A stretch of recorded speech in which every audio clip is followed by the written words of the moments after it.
360 years ago, a massive British ship, the London, blew up in the Thames estuary. The tragedy took over 300 lives, including the sailors and their loved ones.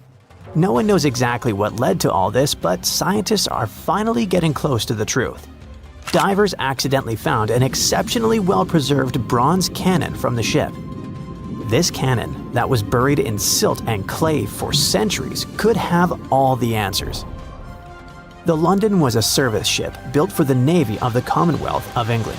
It set off on its first journey in June 1656. The ship played a huge role in British history as it was part of a convoy that went to the Netherlands in 1660 to collect Charles II and restore him to the throne. 5 years later, in March 1665, it was traveling from Chatham to Hope. From there, the Admiral Sir John Lawson was supposed to take it to the sea. But just before reaching the buoy of the Knower, the gunpowder suddenly blew up on the ship. About 25 people who were in the roundhouse and coach survived, but over 300 drowned. The ship broke into 2 pieces. Henry Bennett, the Earl of Arlington, passed along rumors that it all happened because of cheap, low-quality gunpowder that was on the ship. When experts of that time inspected the shipwreck, they concluded that the cannons could still be salvaged, but the ship itself was a total loss. Later, when someone recovered some of them, in 1679, there was a scandal where they tried to use them to settle a completely unrelated debt. In 2005, divers rediscovered the London. To protect it, port authorities even had to move the shipping lane, and a team of archaeologists got to work exploring it. That wreck is a big deal because it gives us real insights into English naval history. Visibility in the Thames estuary can be terrible. Sometimes you can't even see 1.5 feet in front of you. Working on the site is also super tough because it's in a crazy tidal environment, and a busy shipping lane, where huge cargo ships constantly pass by, is still near. So when a cannon suddenly appeared, stuck deep in the clay, it meant the conditions had to be absolutely perfect. Experts believe the find is from the Commonwealth era, and it's medium size, about 8 feet 6 inches long. It was part of a special set made specifically for the London and was placed on the ship's lower deck. Every single gun carriage on the London was one of a kind because all of its cannons came from different countries and different periods in naval history. Big cannons were really rare and crazy expensive to make since they needed tons of bronze or iron and had to be individually cast. That's why the Navy often grabbed cannons from captured rival ships, old shipwrecks, or decommissioned vessels. The new find is one of the clues that could eventually help scientists to solve the mystery of the London tragedy. So far, they've also found leather shoes, pieces of instruments, wooden tools, rope, and a compass. All these artifacts are like puzzle pieces to them. They still don't have enough evidence to be sure, but it looks like both the pipe and candles could have been sources of flames that set off a larger bang. Some workers made another amazing find at a flooded quarry in nearby southeast England, about 60 miles southeast of London. They stumbled upon the remains of a rare Elizabethan-era ship hundreds of yards away from the nearest coastline. Finding a ship from the late 1500s is a huge deal, because very few vessels from that time have survived. Studying it could help scientists answer some big questions about an important era in history, when England was becoming a major player in European trade. Today, the quarry site is about 1,000 feet from the sea, but back in the 1500s, it was actually part of the coastline. Archaeologists think the ship either wrecked on a rocky headland or someone dumped it there when it was too damaged to sail anymore. Scientists haven't identified it yet, but they studied over 100 pieces of its wooden hull, reading the tree rings, and found that it was built from English oak trees cut down between 1558 and 1580. At that time, Northern Europe was switching from the old clinker method where the planks overlapped like fish scales to the carvel style from the Mediterranean, where the planks are smooth and flush against each other, nailed to an internal frame. Old wood usually rots away pretty fast when it's exposed to air or water. But if it's buried under a thick, oxygen-free layer of mud or silt, it can survive for centuries. That's exactly what happened here. The team is using laser scanning and digital photography to document everything about the wreck. Once they finish their research, they plan to rebury the timbers under the silt in the Quarry Lake, so the ship can stay there safe for many more centuries to come. A team of archaeologists in Norway found a ship in an even more unexpected location, in a flat field. There's a hill nearby called Gel Mound. It's actually a huge burial monument that the Vikings themselves had built. The farmer who owns the field wanted to dig some drainage ditches, but first, he needed experts to check for anything important underground. Archaeologists used a high-resolution georadar attached to a tractor-like vehicle. When they scanned the field, they discovered that it used to be packed with burial mounds, at least 8 new ones nobody had ever found before. And beneath one of the mounds, the radar picked up the outline of a ship. Back in Viking times, ships were super valuable, so they only buried them with really important people.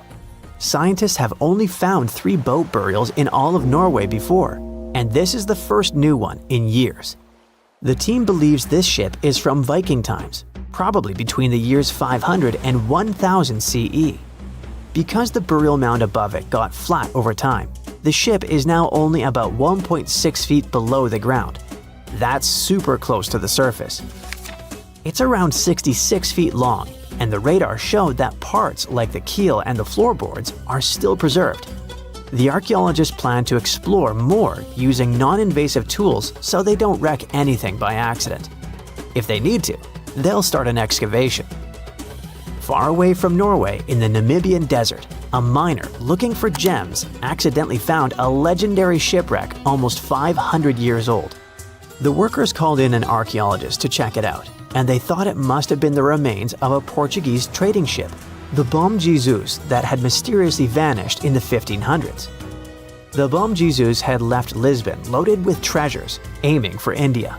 But somewhere along the southern tip of Africa, a brutal storm slammed it into the Namibian coast. The ship smashed into rocks, broke apart, and disappeared under the waves. When archaeologists explored the wreck, they found parts of the ship scattered across the shore and buried under thick sand, which actually saved the remains from rotting away. They even discovered treasure, over 40 tons of cargo that had spilled out of the captain's chest underwater when the hull broke. There were cannons, swords, fabrics, tools sailors used to navigate by the stars, and most impressive of all, 1,845 copper ingots, solid pieces of metal weighing 16 to 17 tons in total. Scientists could even read the old trademarks stamped on them, revealing they were made by a mega-rich German trading company. And then there was the real jackpot. More than 2,000 gold and silver coins from all over the world, Portugal, Venice, France, and the Moorish states, plus 105 giant elephant tusks weighing about 2 tons. The tusks were likely on their way to become luxury goods like jewelry and fine carvings. DNA tests later showed the ivory came from West African forest and savanna elephants. They didn't find many bones though, which means the crew either managed to escape or were lost forever at sea. Being afraid of the ocean is a very understandable fear. We have it in our genes. In the past, humans had to avoid certain dangerous situations, like big animals and deep bodies of water, in order to survive. Plus, we've only explored 5% of the oceans, so we never know what we can stumble upon there. In regular conditions, GoPro is just a camera. But if you find it lying at the bottom of a 400-foot pit in the middle of the Caribbean Sea, that will make your blood run cold. I know 400 feet may not seem like much, but a person who is deep diving for fun usually can swim from 59 to 98 feet deep only, unless they're a professional diver. But say you made it to that pit and retrieved that GoPro. That would have still been fatal to you. In this specific hole where the camera was found, there would be a layer of hydrogen sulfide, a very dangerous and foul-smelling gas at the mark of 300 feet. The gadget was 100 feet lower. alongside its owners, two long-lost explorers. To this day, very few people manage to dive this deep and go back unscraped. In fact, the deceased explorers were found only with the help of submarines. Now, you might be curious about the content of the GoPro. In stories like this, we expect proof of foul play or sinister footage. But the only thing found there were the images of happy times the explorers had during their trip. A sad ending to a vacay. Now, in deep waters, you can also find many species that seem to be otherworldly, but in a cute and interesting way, like the alien sponge. This fun little fella is a sponge first seen near the Mariana Trench in 2016. It's actually part of an ecosystem dubbed Forest of the Weird. Okay, this makes it sound a bit creepy. And what adds to the weirdness is the fact that the alien sponge had two little holes that resemble little eyes, so like it's peeking at you. Ah, another fun fact? The skeleton of this type of sponge is made of glass. And if you're afraid of cockroaches, I'll let you take a deep breath here. Ready? Cool. Because on the ocean floor, there are more than 20 different types of giant isopods, beetle lookalikes, that can be as big as 14 inches. Yikes! But fear not, these guys usually roam the ocean floor for food. So, unless you dive 7,000 feet, which we've just seen is not possible, you won't run into them. Now, despite the horror movie name, the bloody belly comb jelly is actually a fascinating creature you can also find in the ocean. They live in the twilight zone of the ocean, which is between 820 and 4,900 feet below sea level. Pretty far from where you usually soak your feet. But what's so cool about this jelly is its color. Because in the twilight zone, the light is very scarce. Many animals either emit a faint glow, like the anglerfish, or create a camouflage.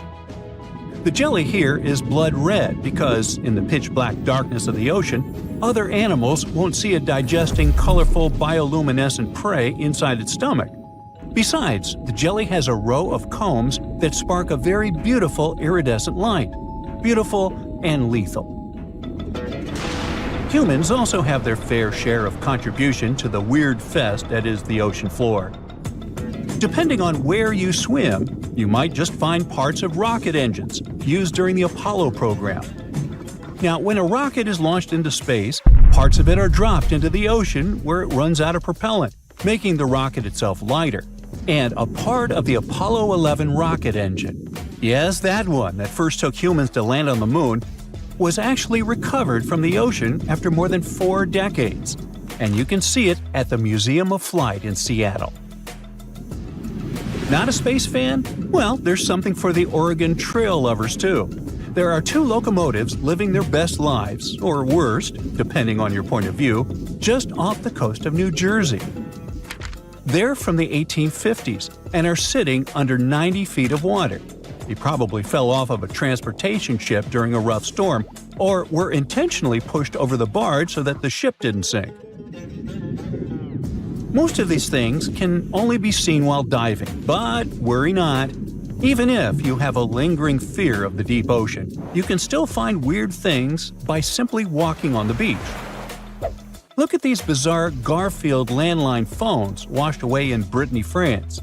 The French have been having bizarre encounters with the sarcastic orange cat since the 80s, and it took about 30 years for French farmer René Morvan to come forward with a simple explanation. A shipping container with Garfield merchandise got stranded in the sea, only to find its final resting place in a sea cave. We bet Brittany locals are still haunted by the creepy smile of that landline phone. And just like a storm uncovered the Garfield secret stash, it also moved a few ships that sank more than 600 years ago. But this is not a simple Titanic story.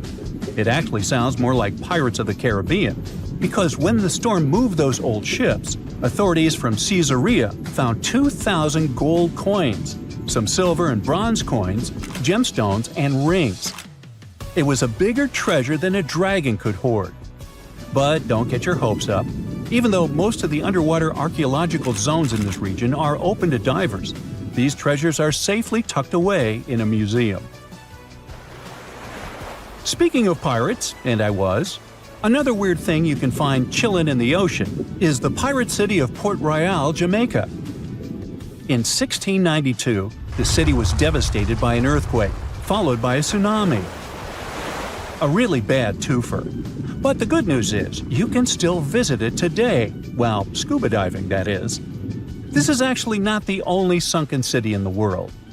There's also Thonis Heracleion in Egypt, which is not at the bottom of the sea per se, but at the mouth of the Nile River. There's also Baiae, a Roman town built atop a supervolcano. Now, you might be thinking Baiae had the same fate as Pompeii, but guess what? The floor actually sank and the town went down with it. So, have you ever heard of underwater crop circles? Back in 1995, divers in Japan spotted perfectly round circles formed in the sand. They were 6 feet in diameter and looked like those crop circles from sci-fi movies. Scientists simply couldn't figure out what or who did it until they caught the culprit red-handed, a tiny male pufferfish only 4 inches long. This little guy uses its body and fins to draw circles and squiggles and decorates his creation with seashells and corals. It takes the fish about a week to do so. All this hard work is part of a mating ritual, and if a female pufferfish likes the art, she will lay her eggs there, right in the center. The circular design of the underwater crop circle actually channels fresh water to the middle of the circle, the ideal scenario for the eggs to develop. And guess what? After she lays the eggs, the female pufferfish leaves, and it's the male that tends the eggs. But just in case fishes are not your thing, we can also offer you a cargo of rubber duckies, turtles, beavers, and frogs, 28,000 of them to be exact. These bath toys were traveling from China to the US, but much like our friend Garfield, were caught in a storm in 1992. From the North Pacific, our friendly duckies and beavers made their way to the UK by 2007. But some were bolder and traveled to Australia, Indonesia, Chile, Hawaii, and even Alaska. Now, have you ever seen a strange thing washed up by the beach?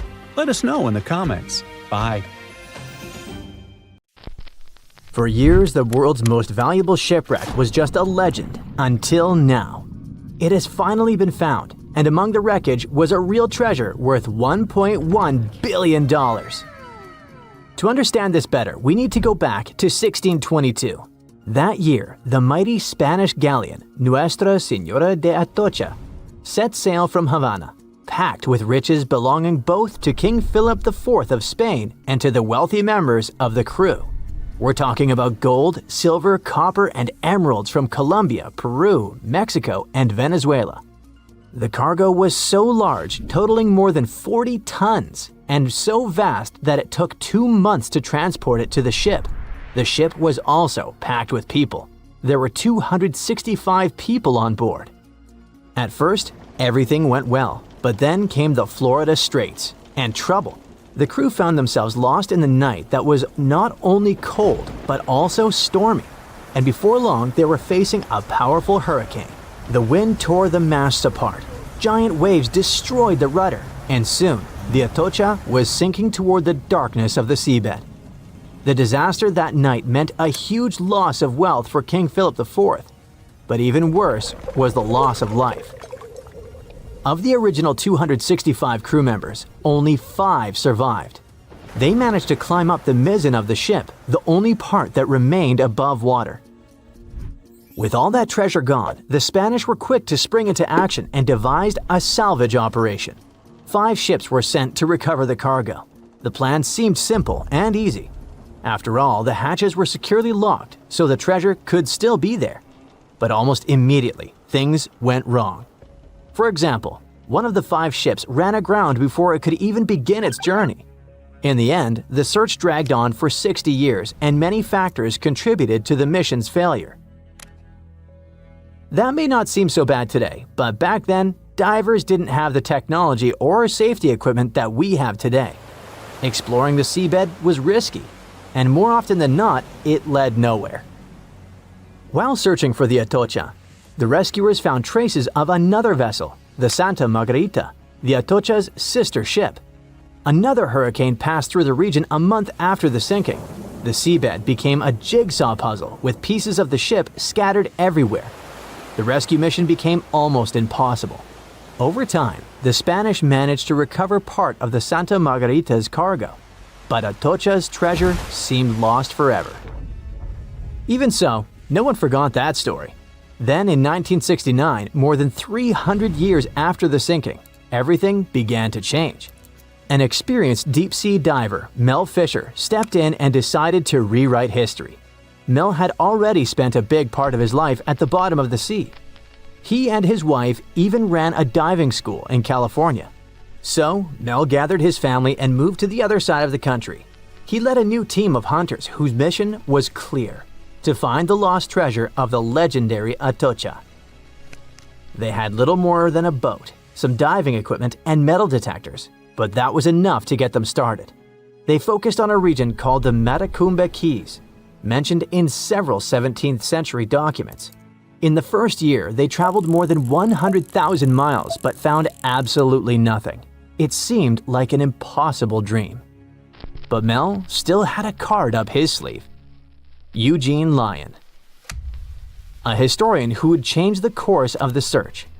Eugene delved into the Spanish archives in search of clues about the shipwreck.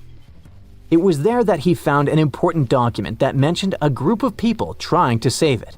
On the last page, it was mentioned that an area 100 miles from where Mel was searching had been the scene of the main exploration. This little piece of information was the needle in the haystack they needed. They rerouted the ship and soon arrived at the new location. But there was a challenge. That part of the ocean was deeper and the visibility there was almost zero. It was difficult to see your own hands. However, Mel knew how to deal with the adversities of diving and came up with a simple and brilliant solution. He installed 2 large tubes on the boat called letterboxes. Those tubes could be lowered in front of the propellers. The idea was ingenious. They sucked clean water from the surface and directed it to the bottom of the sea, exactly where the divers were. This technique not only cleared the murky water, but also helped to reveal objects that had been hidden for centuries. And still, the search took 16 years. During that time, Fisher found many lost items. Then, in 1971, they discovered a huge anchor. This was the first clue that they were close to finding the Atocha. In the following days, more objects appeared. Cups, swords, and ancient nails turned up. To keep everything organized, the team created a circular map. On it, they marked the exact location of each item they found. They also used radio transmitters on land and a receiver on the boat, which allowed them to know precisely where they were. The system was so efficient that it could measure the position with a margin of error of just 1 foot. Over time, a line began to form on the map, pointing to where the Atocha's main treasure might be hidden. They followed this trail for 2 years. Just when they were starting to lose hope, they found silver bars. It was the year 1973. This opened the door to much bigger discoveries. The silver alone was worth over $100,000, but the real treasure was yet to come.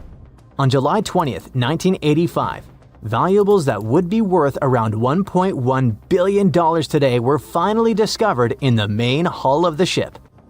The treasure included 180,000 silver coins, 24 tons of silver bars, 125 gold bars, a collection of pearls, and 66 pounds of emeralds. Some of these finds were priceless, not only because they were rare, but because of their history. The Atocha Cross, the Royal Orb, and the Atocha Ring, 3 royal artifacts, were found in near-perfect condition. The Atocha Cross was the most valuable of all the artifacts. It had 9 brilliant green emeralds set in 22-karat gold. A true treasure from the past, shining once again after centuries underwater. Soon after the discovery, the state of Florida thought, wait a second, we want a piece of that treasure. They went to court, demanding a whopping 25% of the value. A bitter legal battle ensued and it lasted 8 years. It even went all the way to the Supreme Court.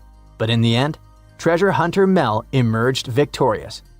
He was even invited to The Tonight Show, showing off a massive gold chain found in the wreckage, wrapped around his waist like a belt. People called it the money chain, and for good reason.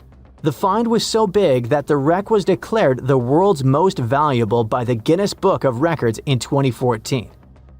After the initial excitement, Mel sold some of the gems, but the bulk of the treasure remained in the family for a while. What was left was auctioned off. No one knows exactly how much the jewels were sold for, but one thing is for sure.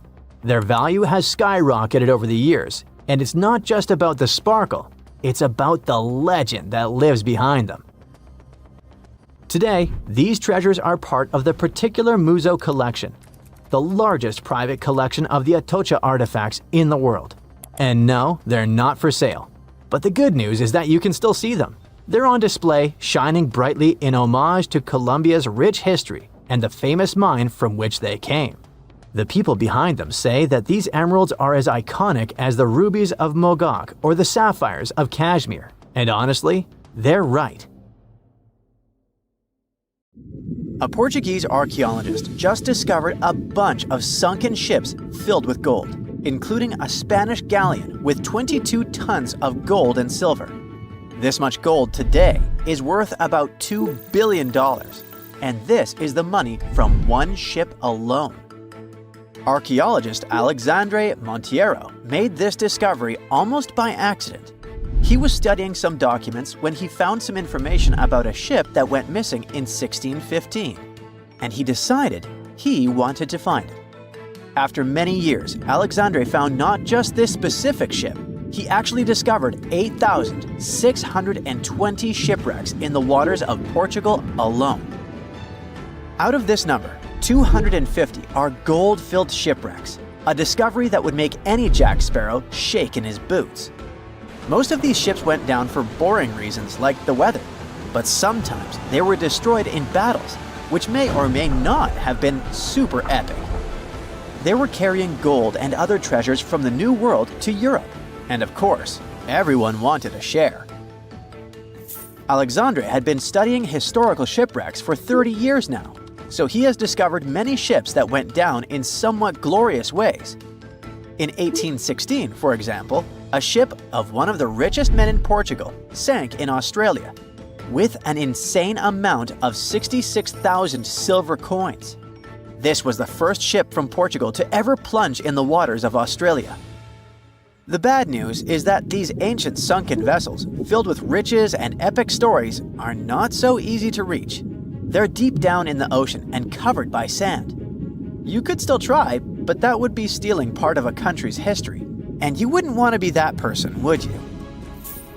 Naturally, Portugal was not the only country that explored the seas back then. The coast of Europe is packed with sunken ships filled with gold.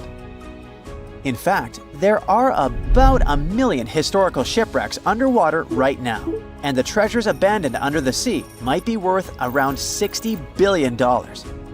It's an insane amount of money, but let me tell you that these gold-filled sunken ships aren't really worth the hassle.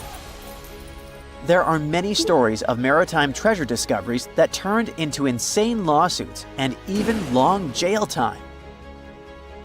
Our first story starts in 1746, when a violent storm crashed a ship called Prince de Conti near an island in Brittany.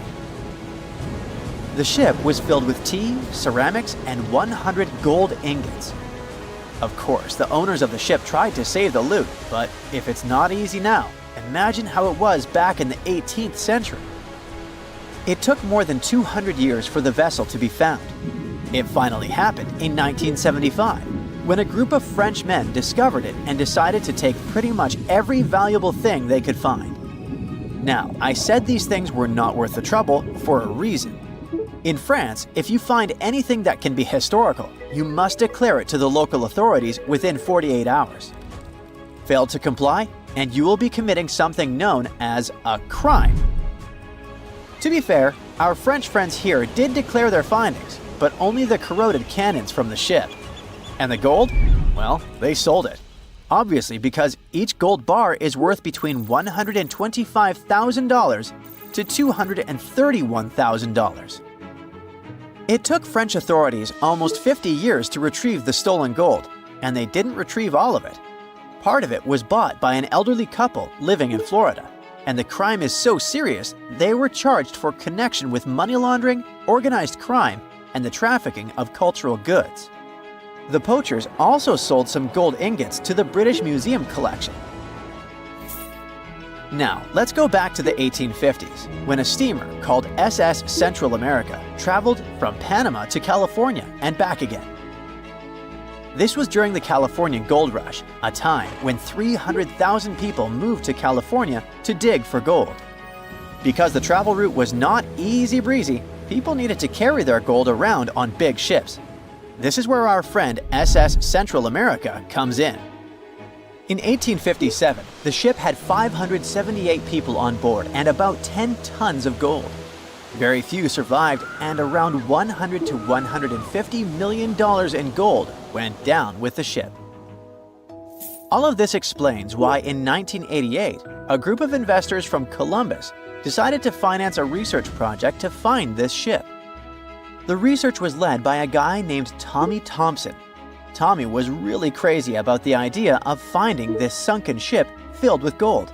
It took him years to find the exact location of the SS Central America, especially because the ship was 7,500 feet beneath the surface of the Atlantic Ocean, and retrieving it required a lot of fancy tech. A group of 161 investors paid for his adventure, but it goes without saying that they were not doing this out of love from their hearts. They invested $12.5 million in this project because they were expecting to earn at least 10 times more. But since life is not all sunshine and rainbows, 39 insurance companies sued the research team as soon as they retrieved the gold. Back when the ship was up and running, these companies insured the cargo of the SS Central America, and when the cargo was finally retrieved, more than 100 years later, they wanted to be compensated. They said it was not their job to retrieve it, but that doesn't mean they abandoned it. This crazy talk didn't stick, and 92% of the gold was given to the research team. The plot thickened when the investors were scammed by none other than Tommy Thompson, who fled with $4.16 million. He also had 500 gold coins, but he's not telling a soul where they are. Nonsense like this is the reason why most countries have rules to protect cultural properties. And yes, sometimes shipwrecks can be a cultural property. Obviously, there are many maritime treasure discoveries that happen without breaking any laws. The SS City of Cairo, for example, was a steamship that submerged in 1929 with 2,000 boxes of silver coins weighing 122 tons. A company called Deep Ocean Search retrieved the coins from a depth of 17,000 feet, which is 4,500 feet lower than the Titanic. 34 million pounds went to the UK Treasury, and the Deep Ocean Search also got a share. The good news here is that some of the coins can be bought by collectors, legally. Paying for a treasure is probably the closest you can get to an underwater archaeology find. I know, all I did was destroy your piracy dreams. But while raiding gold-filled shipwrecks may be a crime in most countries, or just financially impossible for us mere mortals, not all hope is lost. There is about $771 trillion worth of gold lying on the ocean floor, and it doesn't have an owner. It's like an underwater gold mine, except the gold is in the water. You know how the water of the ocean is salty? Well, the gold gets mixed with the minerals in the water, so it's not like you stumble upon a gold nugget on the beach. Each liter of ocean water has 13 billionths of a gram of gold, and it's very difficult to extract such tiny particles of gold from the water. But that doesn't mean people haven't tried, and, of course, there's been a scam here too. In the 1890s, a guy claimed he had invented a thing that would suck gold from the seawater. When he got enough money, he fled the country with the cash. If you really want to get some gold, you could try to extract it from the Earth's core, which has 1.6 quadrillion tons of gold. There's 16 times more gold in the Earth's core than what humans have mined in the whole of history. No hoax involved here, because nobody has dared to go down there yet. With archaeologists discovering gold-filled sunken ships out and about, Maybe we can make our own maritime treasure discoveries, or at least save enough money to buy some silver coins. There's a ship drifting somewhere in the ocean without a crew. The last time someone saw it was over 50 years ago. Its story reminds of that of the Flying Dutchman, a ship that's bound to sail forever and bring disaster to whoever sees it at sea. At least the legend says so.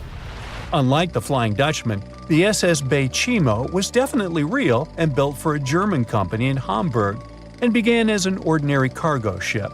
It was trading supplies between Hamburg and Sweden in the Baltic Sea starting from 1914. It had a strong steam engine and a hull made of steel.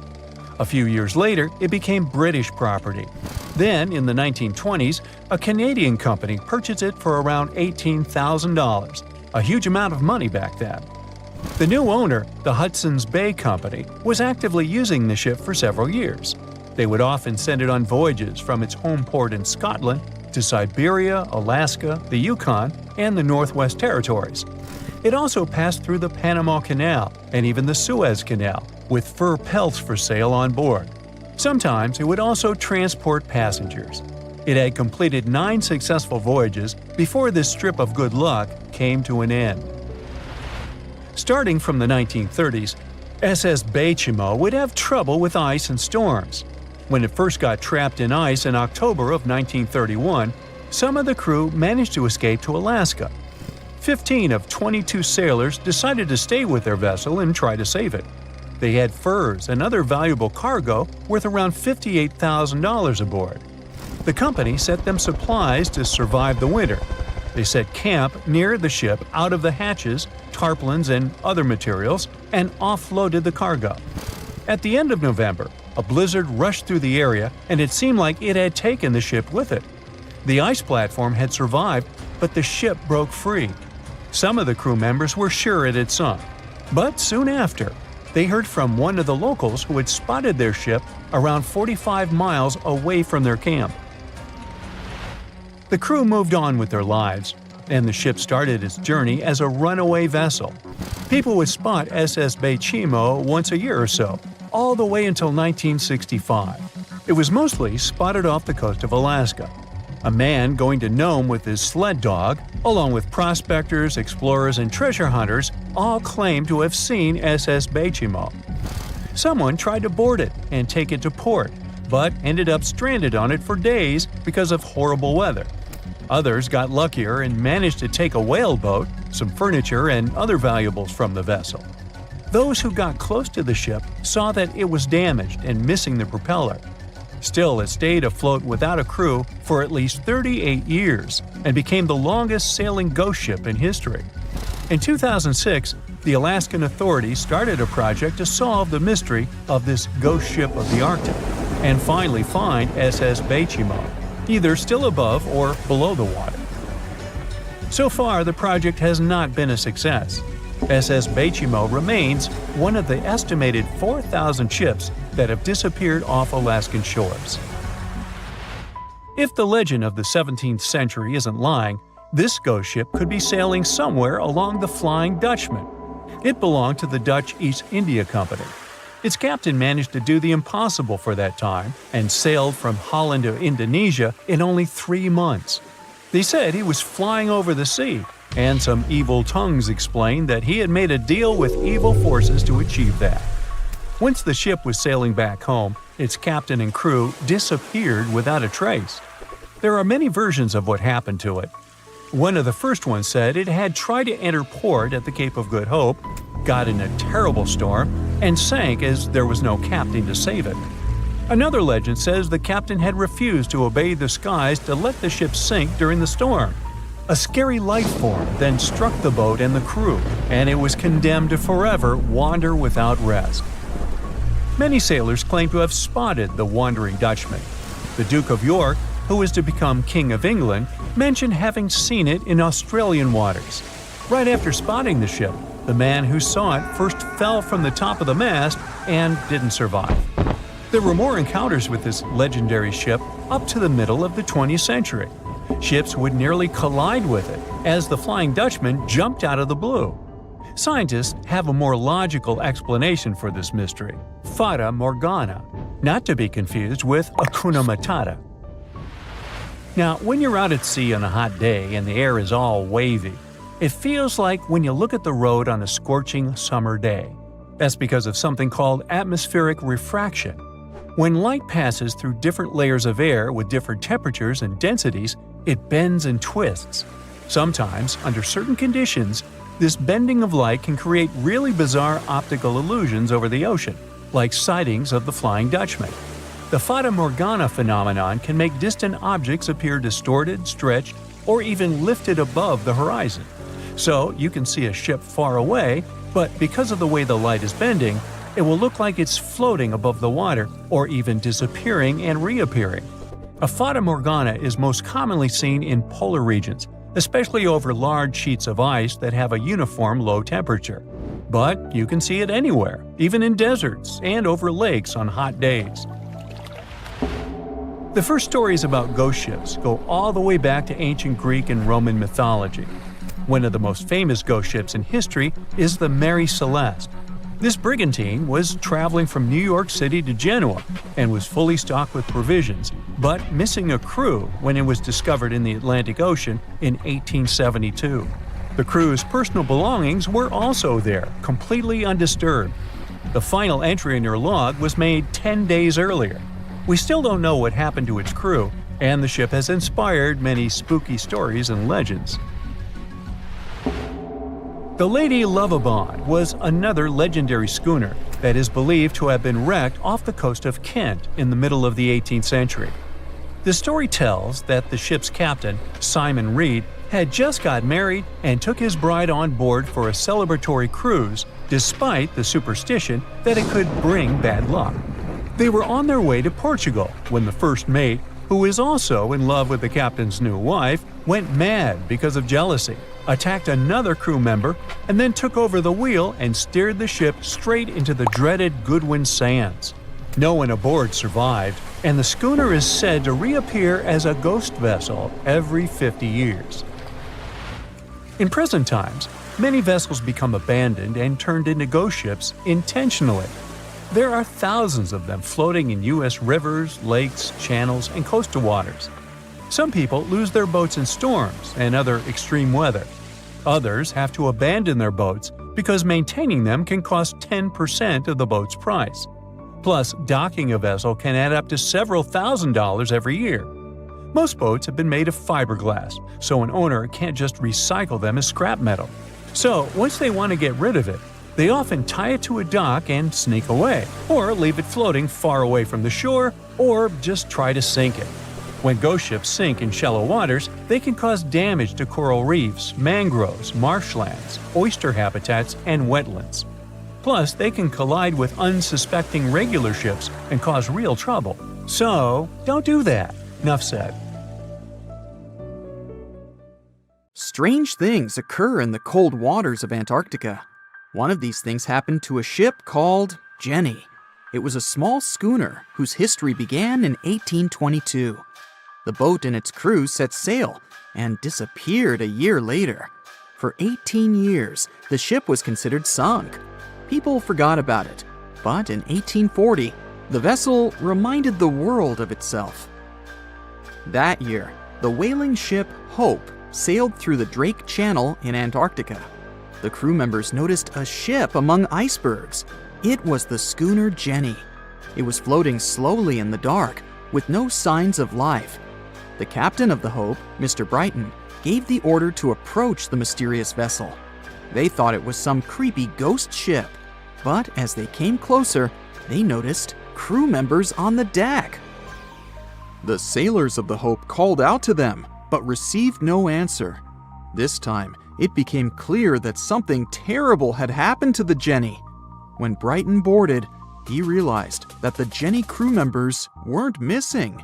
They were here. Frozen people stood like statues. Brighton went down to the lower deck and found the captain. He was sitting frozen at the table, holding a pen. Brighton looked at the logbook. the last record was made on May 4th, 1823. The captain wrote that he was the only living member of the crew. They spent 71 days without food. It seemed that the ship got lost in the sea because its captain went off course or sailed into an iceberg, but no one knew for sure. After that, nobody ever saw the Jenny again. According to rumors, the crew of the Hope abandoned the frozen ship and left it to drift in the cold waters. According to other rumors, this whole story is fiction. The story of the Jenny was described in a German magazine in the middle of the 19th century. Still, there was no further evidence of the ship's existence. Already in our time, Cambridge University decided to explore the case of the Jenny. The researchers discovered that one of the crew members of the Hope, who didn't disclose his name, told someone the legend of the frozen ship. Someone shared the story with another guy, and it was published in a German magazine called Globus. And that's all. There was no other evidence. One of the most famous ghost ships was the Mary Celeste, and there's no doubt about its existence. The history of this vessel was documented in court. People wrote about it in newspapers, but the most exciting thing is that the ship continued to be used even after 10 people disappeared from its deck. The history of the Mary Celeste began in Canada in 1861. When it was first built, the ship was called the Amazon. It changed captains several times, and it also hit some rocks. The boat was sold, bought, then sold again, repaired, and sailed under the name Mary Celeste. In 1872, it had a new captain, Benjamin Briggs. He was a decent, brave man with a lot of experience in navigation. He had a beloved wife, a daughter, and a son. When he went on his last voyage, he took his wife and daughter with him, and his son stayed in America. In November of 1872, the Mary Celeste sailed from the port in New York with 10 people on board and disappeared. 8 days later, another ship, the Dei Gratia, also left New York and followed the same route. Dei Gratia's captain, David Morehouse, noticed the Mary Celeste and immediately realized something was wrong. The ship was moving too freely, as if no one was controlling it.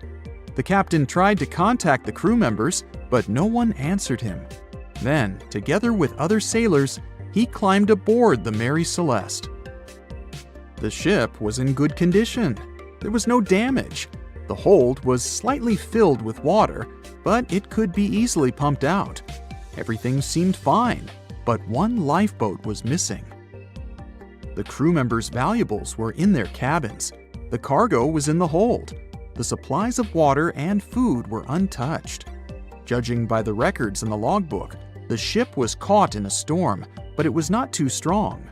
Other ships also sailed through this storm, but nothing bad happened to them. The last record was dated November 25th, and it claimed that everything was fine. The sails of the Mary Celeste were slightly damaged, but perhaps it happened after the crew had disappeared. The whole ship was in excellent condition, but what made the people leave it? Part of the crew of the Dei Gratia stayed on board the Mary Celeste to bring it to dry land. Everything went well. They delivered the ship to the closest port. Next, the captain of the Dei Gratia appeared before the court and told about what had happened. However, the prosecutor and the judge didn't want to believe in the story of the Mary Celeste. They were sure the captain got rid of the ship's crew to get money for its cargo. According to the maritime laws of that time, if you found a ghost ship with valuable cargo, then a substantial part of this cargo belonged to you. So, many people thought that David Morehouse decided to earn some money. This version seemed to be more valid than the one about the mysterious disappearance of 10 people.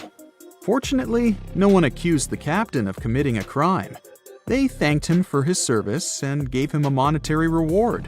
However, his reputation was damaged, which greatly affected his career, as many believed he attacked the crew of the Mary Celeste. But even after this terrible case, trial, and investigation, the story was not over. The Mary Celeste was still an expensive and efficient vessel. It sailed several times, but then one captain crashed it into the reefs to get insurance. The court revealed this deception and accused the captain of intentional property damage. The story of the Mary Celeste became famous all over the world. People began to build their theories, realistic and not. Someone believed the ship had sailed through the Bermuda Triangle, but this version was quickly refuted, as the route of the Mary Celeste passed thousands of miles away from the Bermuda region. Did the Kraken or another giant monster attack the ship? Nope. Since the boat was found in almost perfect condition, there were no signs of a struggle. One of the most popular versions was that the crew of the Mary Celeste stole some valuable cargo and sailed to Spain on the rescue boat. However, those who knew Captain Benjamin Briggs said he was a good, honest man. Besides, he had a son in New York, and Briggs would never leave him. A more thorough investigation revealed that a series of accidental circumstances could have caused the disappearance of the ship's crew. Before its last voyage, the vessel delivered coal. Perhaps the pump intended for pumping water got clogged with coal after that. And when the ship got into a storm, the hold filled with water and the pump broke. The captain couldn't understand the amount of water because numerous barrels in the cargo hold blocked the view. Benjamin Briggs assumed it was dangerous to stay on the ship during a storm, so he evacuated with the passengers on a lifeboat. Perhaps they were close to land and decided to sail there, but the storm intensified and overturned the boat. Also, one record in the log journal said that the chronometer was faulty. It was a device that helped to determine your location at sea using longitude. Briggs got lost and didn't know which way to sail. The storm was strong, and he couldn't determine whether the ship would sink. Perhaps Briggs decided to leave the ship in a rescue boat when he saw the coast of the Azores. The uniqueness of this ghost ship case is that, unlike many others, you can investigate it yourself. There's a lot of information about the Mary Celeste on the internet. There are documentaries and research articles. Perhaps you'll be able to notice something that others haven't seen and solve the mystery of the disappearance of 10 people. They say nothing is ever lost, and it's true. Let's discover ships frozen in time. The first one is truly fascinating. Here, the Antikythera shipwreck. It's a Greek trading ship from the 1st century BCE. It's located on the east side of the Greek island of Antikythera and at the merging point of the Aegean and Mediterranean seas. Around 2,000 years later, in 1900, a group of Greek sponge divers discovered the wreck. They were going to Tunisia, yet they were forced to find shelter from a storm on a nearby island. Since they couldn't go anywhere due to the storm, they decided to look for sponges until the weather got calmer. One of the divers discovered the shipwreck at depths of around 130 feet. Imagine someone going for a sponge hunt, but getting out to the surface with archaeological treasures. The captain of the sponge boat talked to the Greek officials about what they had found. The officials sent 2 ships to the wreckage. The salvage operation was successful, and discoveries are now in Greece's National Archaeological Museum in Athens. The findings included 3 life-sized marble horses, jewelry, coins, and hundreds of works of art, including a 7-foot-tall Colossus statue of Hercules. Among these treasures, Antikythera ephebe, a bronze statue of a young man, caught more attention. Because the ephebe doesn't comply with any familiar iconographic model, and there are no known copies of his type, he held a spherical object in his hand. Scholars have different theories of who that person could be, but they are not in a consensus yet.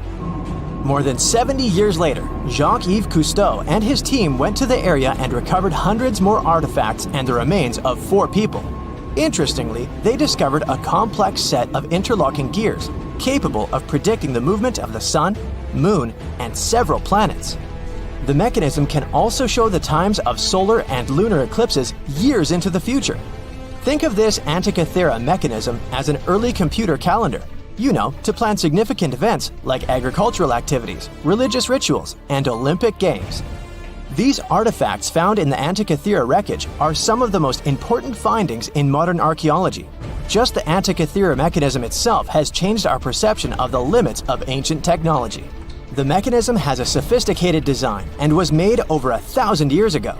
After all these amazing discoveries, experts believe that the wreckage site has remained largely unexplored and is mostly because of its location and the landscape of the seafloor on which the ship rests.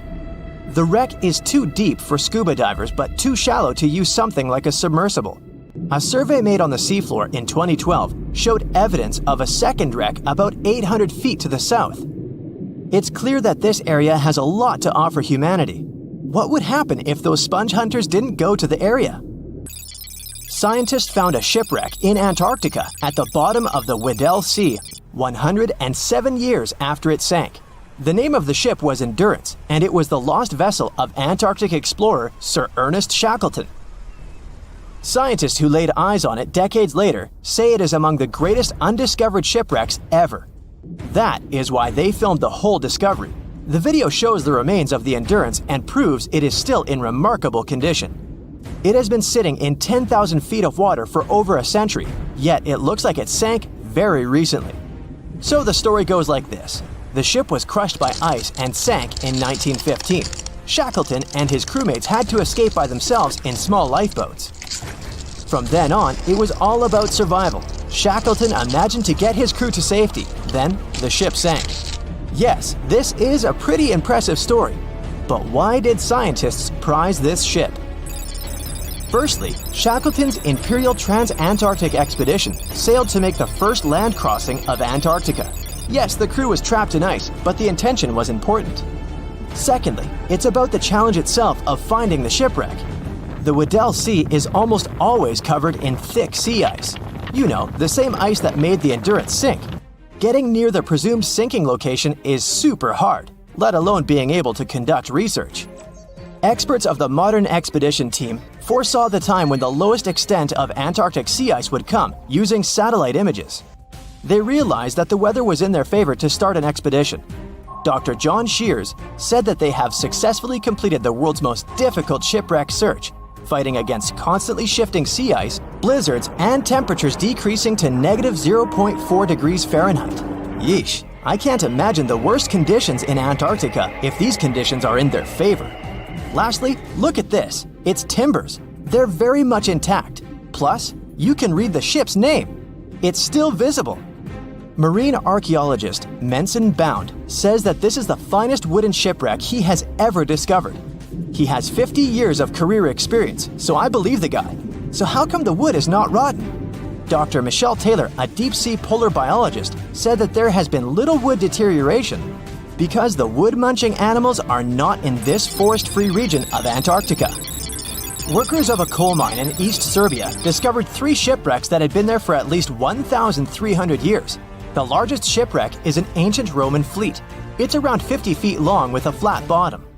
It's estimated that the ship could carry a crew of 30 to 35 people. Looking at its hull, you can see the marks of repairs.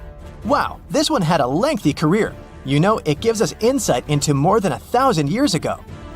The 2 smaller vessels, on the other hand, match descriptions of boats used by Slavic groups to attack the Roman frontier. These 2 have been discovered under mud and clay in an ancient riverbed. Apparently, in those times, there was a Roman base in a place called Viminacium City. Interestingly, Viminacium was a provincial capital with an estimated 40,000 inhabitants in the 4th century CE. For comparison, it was even larger than Pompeii. The Kostelach coal mine is a center of hidden gems. Archaeologists had found evidence of ancient human and animal activity here before.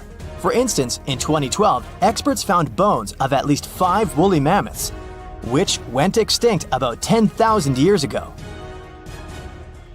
Canadian archaeologists found a ship 150 years after it went missing in the Canadian Arctic waters. This merchant ship is called HMS Investigator. It was purchased in 1848 to search for the explorer Sir John Franklin's ship that got lost in the Northwest Passage expedition. So, HMS Investigator left Britain in 1850 for this rescue operation.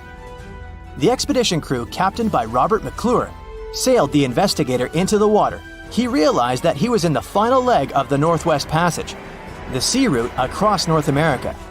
But before he could sail into the Beaufort Sea, the 122-ton ship itself got stuck in the thick ice.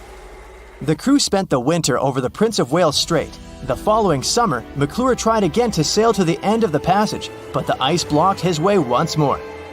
Here, too, the crew was forced to leave the ship. He steered the crew into the Bay of Mercy. There, they were to remain until 1853, when the crew of the HMS Resolute rescued them. Imagine a crew of 60 people who had to spend 3 winters in the Arctic without even knowing if they would survive. Later on, the ship was found sitting upright in about 36 feet of water. It was in very good condition. Arctic water has prevented the outer deck of the vessel from deteriorating quickly. The outline of the ship and its timber can be clearly seen. Plus, archaeologists have uncovered artifacts on land left by the sailors. They had unloaded everything before abandoning the Investigator. 3 sailor graves and 1 British naval shipwreck had also been discovered in the area. I wonder what else they could find there. Wow, it's the only place where 1 minute you're learning 17 natural ways how to get rid of houseflies, and the next, you're taking an epic journey straight into a black hole.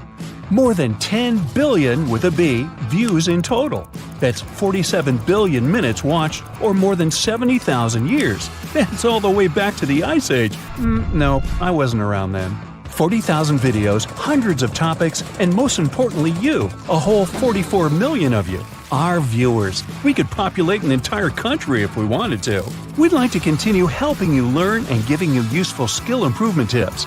Got a thirst for knowledge? We've prepared 4 masterclasses on creating a 2D character animation from scratch, 10 hours of video lessons, practical tasks using professional software, and additional materials that you can use with your own projects. Get the full course now and create your own animated masterpiece.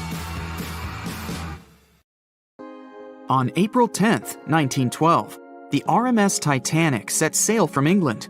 But this wasn't the launch of a regular ship. The Titanic was the largest liner ever built at the time. It was 882 feet long. That's nearly the size of 3 soccer fields. And measured from the hull to the top of the smokestacks, the ship was an impressive 175 feet tall. That's the size of a 17-story building. Deemed unsinkable, it took 3,000 workers almost 3 years to build. But a mere 4 days into its very first voyage, at 11:40 p.m., the ship collided with an iceberg and was lost beneath the waves of the Atlantic Ocean.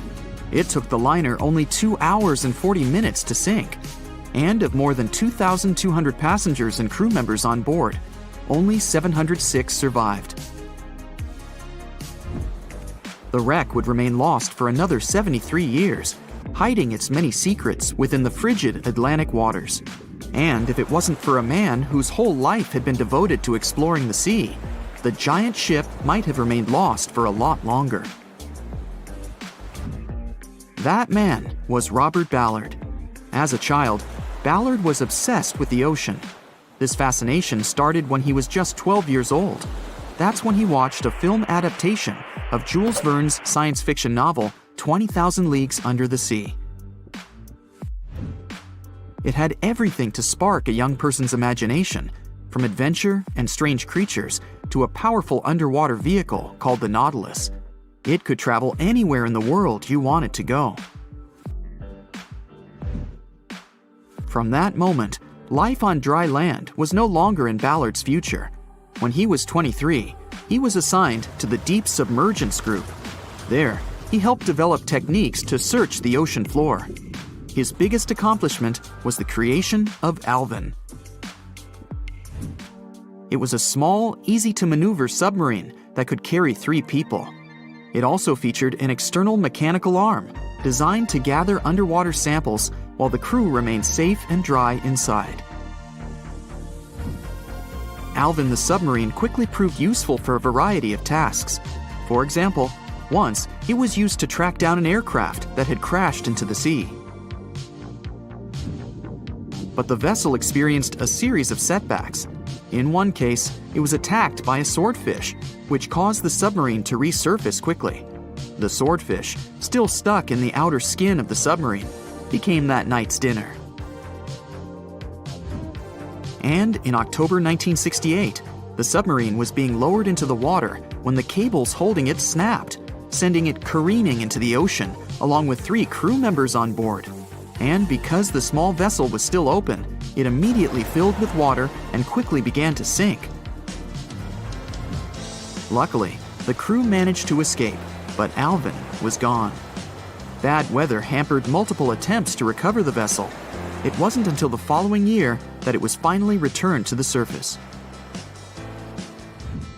In time, Alvin would be improved. Its hull would be strengthened by titanium, giving it a higher depth rating, thus making it even better suited for ocean exploration.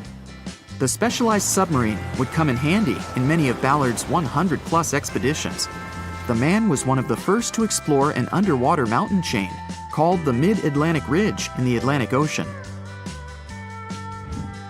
And when he found thermal vents in the Galapagos Rift in the late 70s, he also helped discover and document the process of chemosynthesis. That's a complicated chemical synthesis of food energy by bacteria. But his biggest discovery was still to come. Ballard claimed he'd never been a Titanic fanatic, but he eventually became obsessed with finding the ship after watching other explorers try and fail. As he said, Titanic was clearly the big Mount Everest at the time. Many others had tried, many that I thought would have succeeded, or should have succeeded but didn't. Ballard began thinking about finding the ship as early as 1973, and 4 years later, he actually made an attempt. He used the deep-sea salvage vessel Sea Probe, which was a drill ship equipped with cameras and sonar. But he was forced to give up when the drilling pipe broke. It just wasn't his time. In the early 80s, a Texas oil man named Jack Grimm tried to find the wreck on 3 different occasions. Once, Grimm was actually right over the Titanic, but his equipment failed to detect it. That's what we call extreme bad luck. Ballard was just biding his time. He needed a plan and some help. The first issue was getting down to the bottom of the Atlantic. The furthest down he had ever traveled before was 20,000 feet. And this trip took him 3 hours, and that didn't include the way back up. Ballard knew he could use Alvin, already enhanced with a titanium hull to withstand the pressure of the ocean. But he also needed something that didn't require him to actually go down with it. An unpiloted remote-controlled submarine would be ideal. But first, he would have to create one. He reached out to the authorities, hoping they would provide funding for his project. And though officials had no interest in the Titanic, they were willing to help. But there was a catch. Ballard had to first focus on tracking down 2 submarines, the Thresher and the Scorpion, which had sunk to the bottom of the Atlantic Ocean in the 1960s. The authorities were hoping to study them to find out why they had sunk in the first place. They also wanted to know if they could be recovered or if it was safe to leave them on the ocean floor. Only when he had successfully completed this task would he be free to use any remaining time on his contract to find the Titanic. With no other options for funding, Ballard took the offer. He got to work. First, he created 2 new devices. Argo was an unpiloted deep-towed undersea video camera sled. It was designed to take photos and record videos from a series of cameras mounted on it. It could work at depths of up to 20,000 feet, and it could also explore nearly 98% of the ocean floor. Argo was supposed to be tethered to a boat. As the boat moved, Argo would be pulled behind, floating just above the ocean floor. The camera would then transmit images to the surface. The second device was a small robotic vehicle called Jason Jr. It was also controlled remotely, which allowed the crew inside a submarine, like Alvin, to get closer to and photograph underwater objects. Ballard was now ready. He knew he had to find those submarines quickly, and it didn't take him long. Much to his relief, the search was relatively simple, and he was able to fulfill his obligations with 12 days to spare. With almost 2 weeks to devote to finding the Titanic, he set out to explore the ocean. He focused the search close to Newfoundland, Canada, pulling Argo along the ocean floor and reviewing the images it collected. And after a few days of nothing, they eventually found riveted hull plates and a boiler. Could this be it? The next day, a ship's large bow was revealed.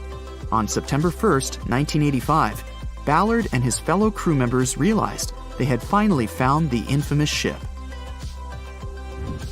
The discovery resulted in a mix of emotions. Ballard was excited to be the first to find the Titanic's final resting place, but he was also overwhelmed by the sense of grief for those who had suffered when the ship had gone down. Over the next 4 days, the crew explored the wreck. They found the crow's nest, from where the iceberg had first been spotted. Plus, there was finally evidence of how the massive ship had split in two before sinking, with both halves of the ship found. There was furniture and dinnerware, and sadly, several leather shoes of those who hadn't made it to safety were scattered about the ocean floor. Ballard succeeded where others had failed and became an instant celebrity around the world. You'd think that locating the Titanic would be enough for one man, but not for Ballard. In 2019, he took on the challenge of solving another mystery, the disappearance of Amelia Earhart. Earhart had attempted to be the first woman to fly around the world. Unfortunately, she disappeared somewhere over the Pacific Ocean in 1937. She and her plane were never found. Ballard hoped that his luck with the Titanic would help with finding where Earhart had gone down, but his expedition failed to find anything. And though Robert Ballard has found more shipwrecks than anybody else, it's only the tip of the iceberg. It's estimated that there are over 3 million shipwrecks in the ocean, and Ballard has only located 100 of them. Now, in his late 70s, the man is hoping to encourage young people to continue his work of exploring the ocean and its many mysteries. In 1989, he started the Jason Learning Project to inspire grade school students to pursue science, technology, engineering, and math. He has his own research vessel called the EV Nautilus, after the name of the submarine in Jules Verne's novel, a fitting tribute to the story that inspired his career. On a fine summer night of August 30th, 1892, a shipping magnate took his family for a cruise on Lake Superior. They were traveling on the Western Reserve, which was supposed to be one of the safest ships of its day. It was made of a type of steel like that used to construct the infamous Titanic, and it ended up with a similar tragic destiny. The ship broke in two and was found only 132 years later, in 2024. The 300-foot steamship was the first steel-plated freighter on the Great Lakes. One newspaper called it the Inland Greyhound because of how quickly it cut through the water. Peter H. Minch was the owner and inventor of this vehicle, which had been built just 2 years earlier in Cleveland. On the night of its last voyage, the ship set off toward Two Harbors, Minnesota. Minch brought along 5 of his family members, his wife, their 2 kids, his sister-in-law, and his niece. There were also 22 crew members aboard. It was a pleasant and smooth ride while they were sailing across Lake Huron. But as soon as they left Whitefish Bay, the lake turned wild, and the crew had to drop anchor for a while. Later that evening, as they entered Lake Superior around 9 p.m., a fierce summer storm moved in with powerful winds and crashing waves. Then disaster. The ship began to split in two. Within just 10 minutes, the Western Reserve was completely underwater. Everyone managed to get into lifeboats. The Minch family, with some crew members, took the wooden one, and the remaining 10 people got into the metal one. But the storm was so brutal that the metal boats sank right away, and only a few made it into the other lifeboat. That second boat floated for the next 10 hours. A steamship passed by, but didn't notice or hear the people calling for help. Around 7 o'clock the next morning, the lifeboat got within a mile of shore near Deer Park, Michigan. They were so close to safety, but sadly, the lifeboat flipped too, and they all ended up in the freezing water. The only survivor of this tragedy was 24-year-old Harry Stewart, the ship's wheelsman. He swam a full mile through the freezing water and made it to shore, almost unconscious but alive. He later mentioned he survived only thanks to a heavy-knit, close-fitting pea jacket. The Western Reserve was lost for over 100 years until a couple of determined explorers finally tracked it down.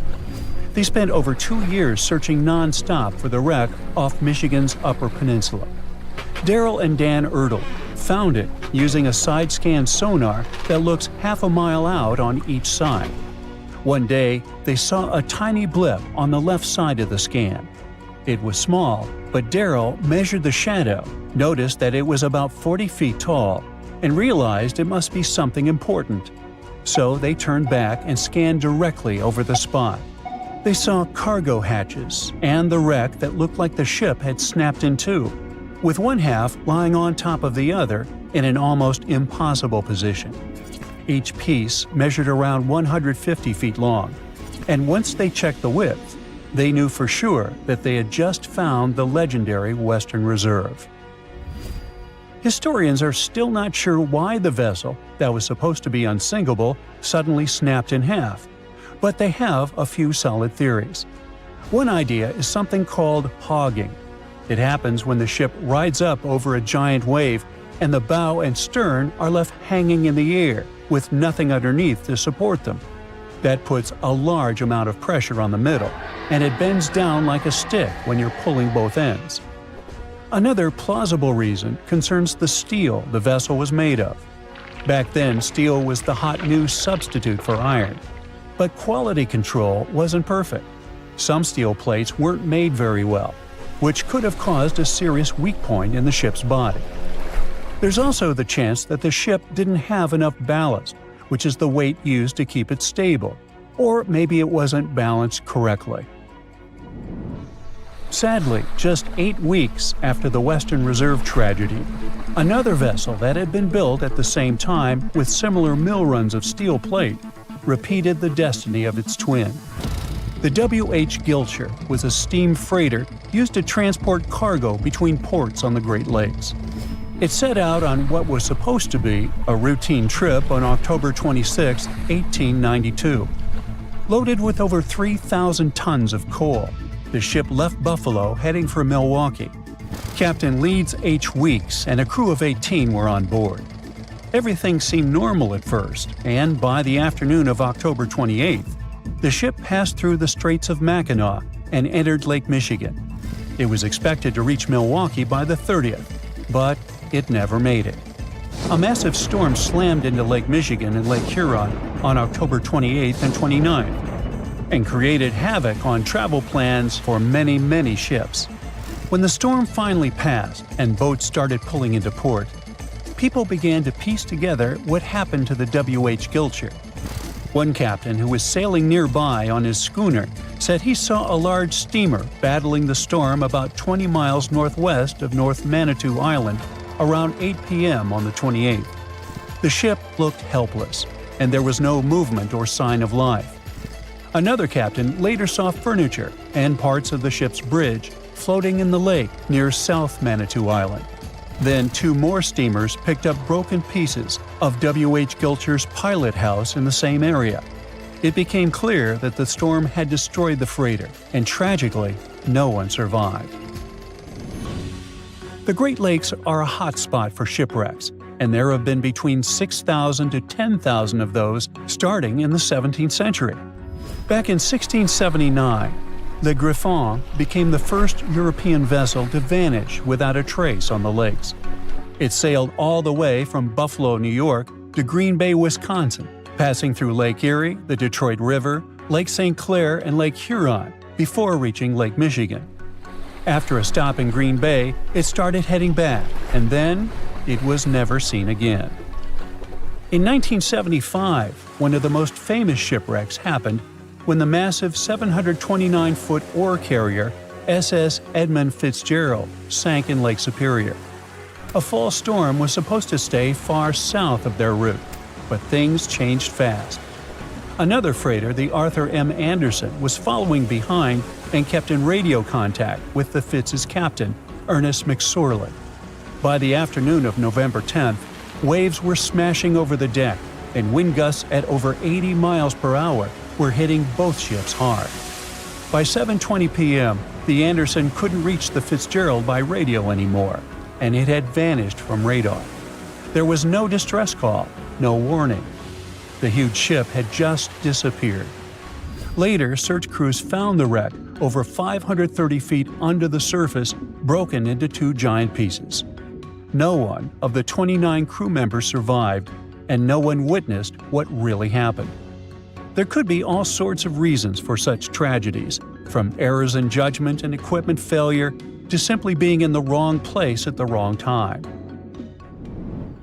The Great Lakes are massive bodies of water with weather systems that you would expect to find in seas. These inland seas sit deep in the middle of the continent, and hurricane-strength winds and powerful storms form here. Many of them hit in November and December, when the waters are still warm from the summer, but Canadian cold air is starting to push down. There's a huge difference in temperature between the air and water. This difference and strong winds lead to massive waves. Plus, ice forms more easily in fresh water than in salt water. It builds up on ships quickly, and crew members also have to get around tricky ice waters. Water levels here are also unstable. In wet years, storms are more likely to happen, and this makes the risk of damage or disaster higher. It all happened in 1708. On June 8th, the Spanish galleon San Jose was going back home to Spain from the Caribbean.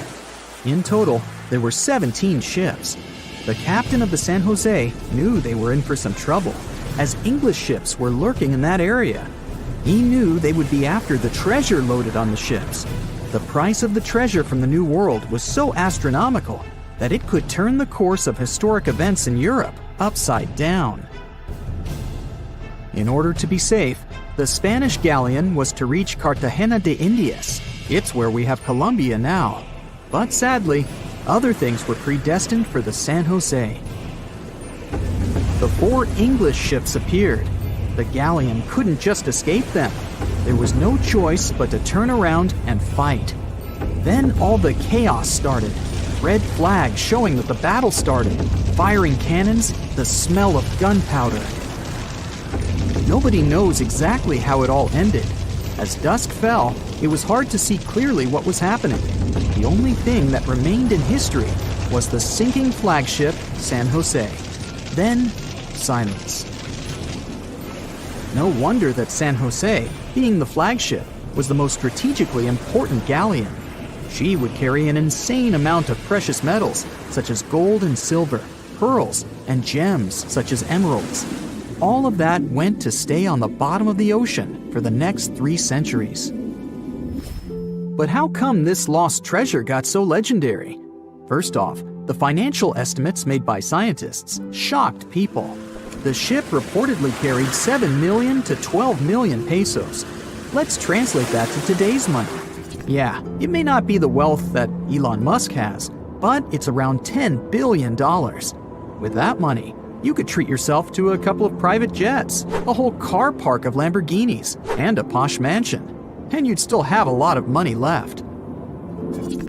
You may think it all must have gotten rusty, just like the bits and pieces found in the Titanic. But when it comes to gold, things work differently.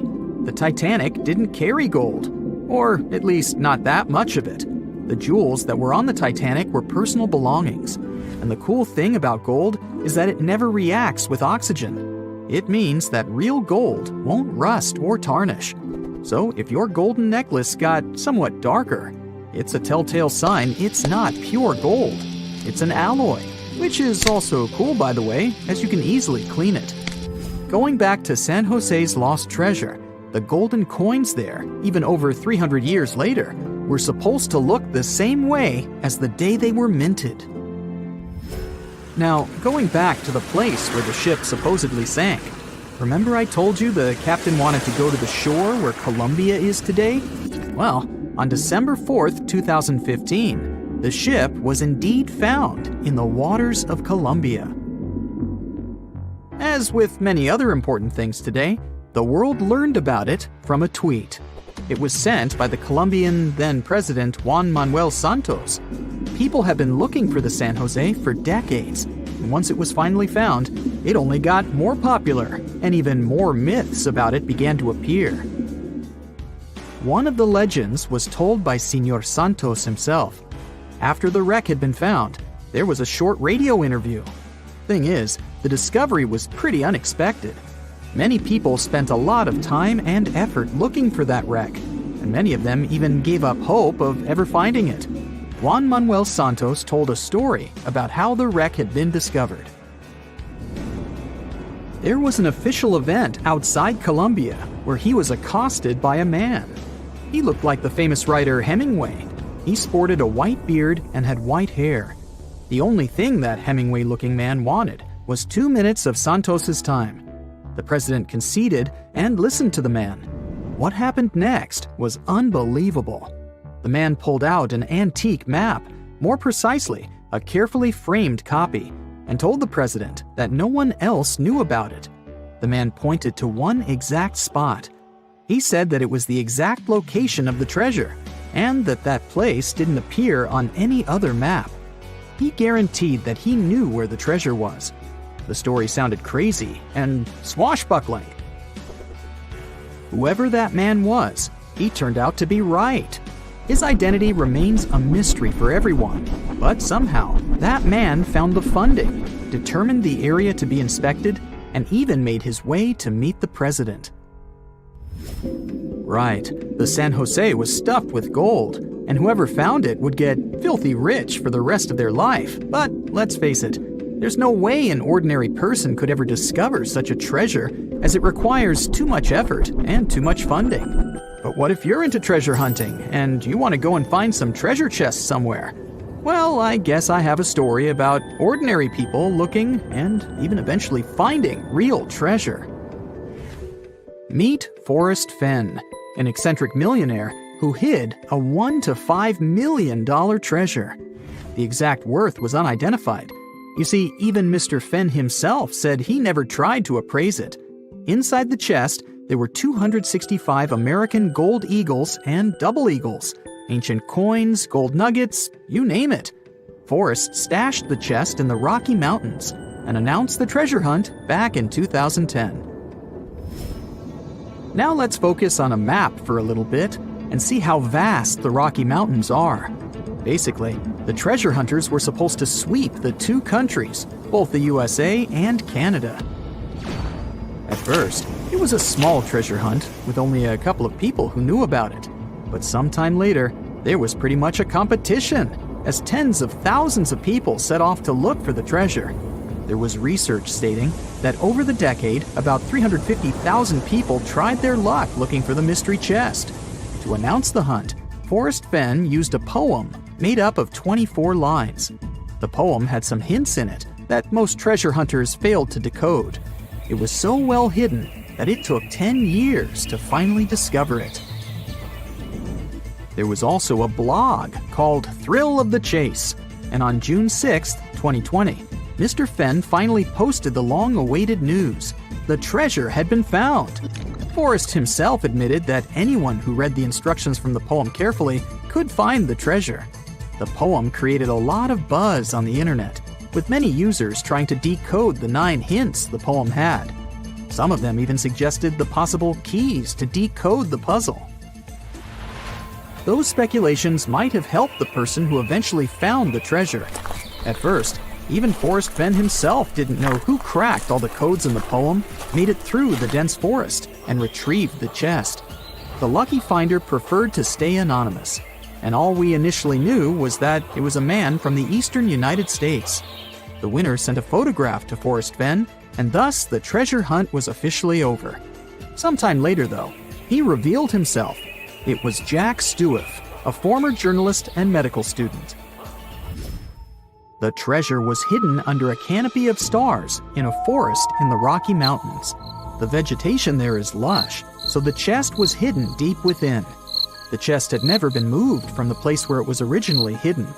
The exact location is still unknown, but we know that the treasure was hidden in Wyoming. Jack admitted that not all the advertised treasures were found in the chest. A small gold frog on a necklace and a Spanish emerald ring were missing. Forrest indeed found the frog in his collection and gave it to Stuart, but he failed to find the ring. The treasure hunt created by Forrest Fenn may seem extravagant, but he explained why he decided to start it. The only thing he claimed to have in mind was to give people some hope. Many scary things are hiding in the dark. When you stand on the ship deck in the middle of the boundless ocean and stare into the night distance, your imagination begins to draw terrible pictures. But it's much worse when the horror isn't hidden and fear appears in the light under the rays of the bright sun. When endless snow plains and giant icebergs start driving you mad. Such a horror happened more than 170 years ago to the crew members of two large ships, Erebus and Terror. On May 19, 1845, these two vessels went on a great voyage through Arctic waters to open the Northwest Passage, a route between the Atlantic and the Pacific Ocean, passing through several icy bays of Canada. By then, both ships had gained fame after several successful expeditions in the Arctic region. Erebus and Terror were equipped with strong hulls that could withstand the pressure of polar icebergs. These were the first vessels of the British Royal Navy equipped with steam engines. Before their last expedition, engineers covered the boats with an extra iron layer to make them more ice-resistant. A lot of food, books, and coal were loaded into the cargo hold. The central stove and the sailors' cabins were connected by special air vents. Everyone was sure that an iceberg wouldn't run the ship through. Fuel and food supplies guaranteed that nobody would be hungry. In every way, those were the most equipped ships of that time for such expeditions. Erebus and Terror sailed from the English village of Greenhithe with 128 crew members. The lead of the whole expedition was Sir John Franklin. 3 months later, the ships were spotted in Baffin Bay, east of the entrance to the passage, and this was the last time Europeans saw them. 3 years later, in 1848, Captain Franklin's wife, Jane Franklin, and other caring people demanded to start an expedition to find the two vessels. The search continued for several years and didn't lead to anything that would reveal the secret of this terrible expedition. They didn't find the ships, but found strange clues that caused more questions than answers. So the first strange thing was the 3 graves found on Beechey Island, located in the Canadian Arctic archipelago. The crew set up a winter camp on the island shore, and for some reason, 3 out of 129 people passed away. Then the ship set off again and got in the trap. Probably Erebus and Terror got stuck in the ice near King William Island.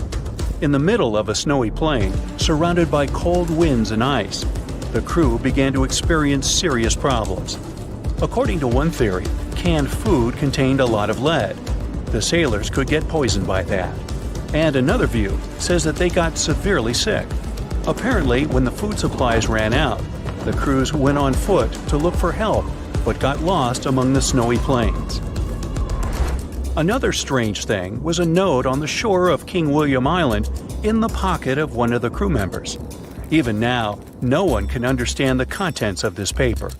The letter had weird words and incoherent sentences like, "All my art, Tom, for I don't think for," or "shall want some grog to wet our whistle." Many words were written backward, and some were smeared. Perhaps the note reveals a secret about the loss of the crew, but it's almost impossible to decipher it. Also, the search team found another note with more understandable records. One of them is dated May 1847. It said everything was fine and the expedition was going according to plan. Another record was made almost a year later, in April 1848. It said the ships got stuck in the ice and the crew left them.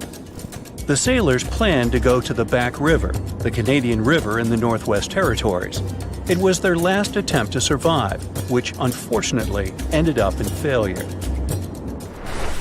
For more than 150 years, the fate of both ships remained a mystery. But then, in 2014, a search team found Erebus. The ship's wreckage was on the island a few feet from the water. 2 years later, another expedition discovered terror on the seabed northwest of Erebus. However, these discoveries didn't help solve the mystery of the expedition, but added even more questions instead. Terror was located 60 miles south of the place where, according to the note, the ships were abandoned. Erebus was also in the wrong place. It's possible that the crew members left the vessel, wrote about it in a note, but then returned and sailed on. Another version says that the moving ice could move the boats. In any case, we won't know what happened to the expedition. Some associate this tragedy with mystical forces. You can see this version in TV series based on these tragic events. But most likely, the crew members found themselves in an ice trap they couldn't escape. Another famous case of the vanishing of sailors happened to the ship Mary Celeste. It was built in Canada in 1861 and named Amazon. It gained notoriety right from the very first voyages of the ship. The ship changed several captains and crashed into the rocks. The broken vessel was resold a few times before receiving repairs. After the upgrade, it got a new name, Mary Celeste, and a new captain, Benjamin Briggs. He was a brave, experienced sailor with a kind heart and high moral qualities. In November 1872, with 10 people on board, Mary Celeste sailed from New York to Italy with a valuable cargo on board. A few days later, another ship, Dei Gratia, followed it along the same route from the port in New York. Somewhere between the Azores, the captain of the Dei Gratia, David Morehouse, noticed a ship 6 miles away that was sailing too strangely. It swayed from the side like no one was holding the steering wheel. David came closer and tried to contact the people on board, but there was no response. At that moment, the captain realized that it was Mary Celeste. Together with the crew members, they climbed aboard and found that its sails were slightly torn. There was water in the hold, but it could easily be pumped out.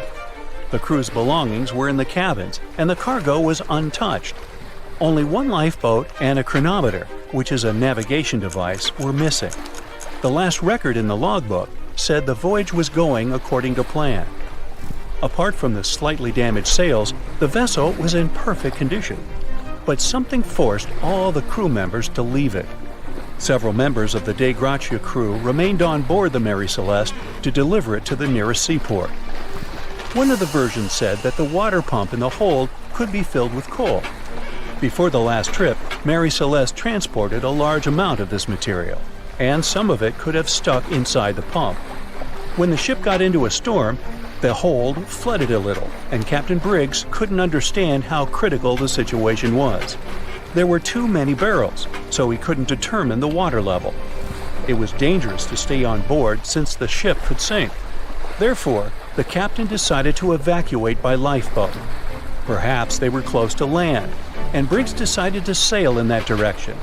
But the storm got stronger and sank the boat. Another version says the Dei Gratia attacked Mary Celeste and got rid of its crew to get the cargo. The court couldn't prove this, but the reputation of Captain David Morehouse was damaged, and he had difficulty finding a job after that.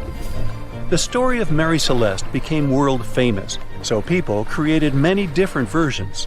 Of course, someone claimed that something mystical had happened to the ship, but such theories have no evidence. There are so many records and documents on the internet about this case, so anyone can try to sort out the truth from the fiction. At the beginning of the 20th century, somewhere off the coast of West Africa, a German steamship was leaving the port. Suddenly, the weather got worse, and the vessel entered a thick fog. The sailors ran aground on a sandbank close to the shore. Luckily, no one was hurt, and they were even able to save their precious cargo. But the ship was stuck in the sand for good. And it was not alone there. Nearly the entire length of the western coast of Namibia is called Skeleton Coast. If the name sounds scary, that's because it is.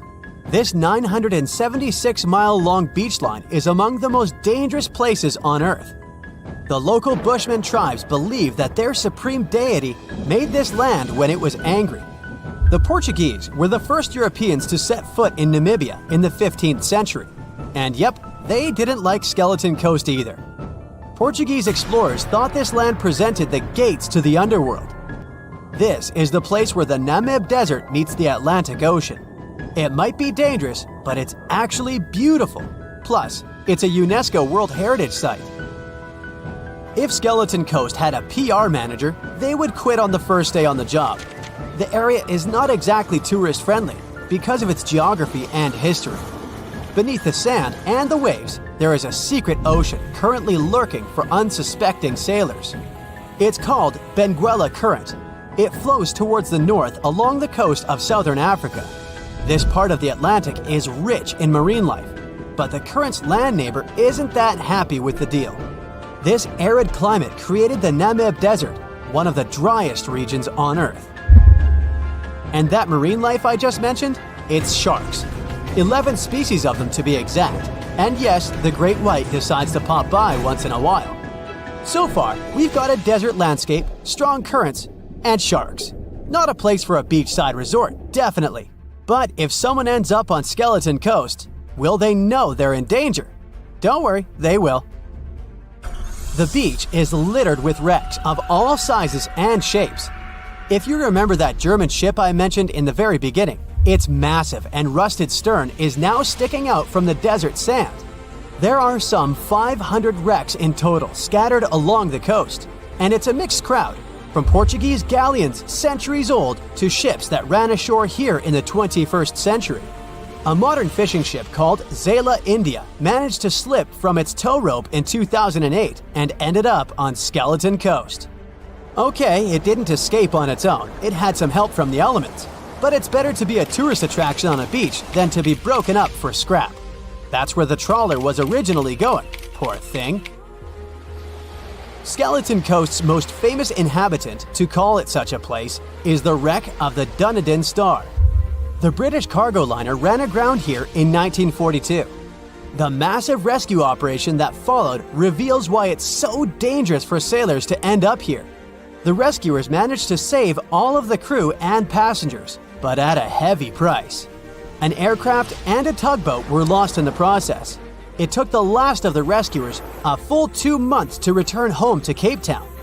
Why, you might wonder? One look at the map of the region reveals the reason. It's an endless sea of yellow, which is the sand. There are so few roads here, so Skeleton Coast is hard to reach by land. There are also legal obstacles. You need a special permit to drive into the area.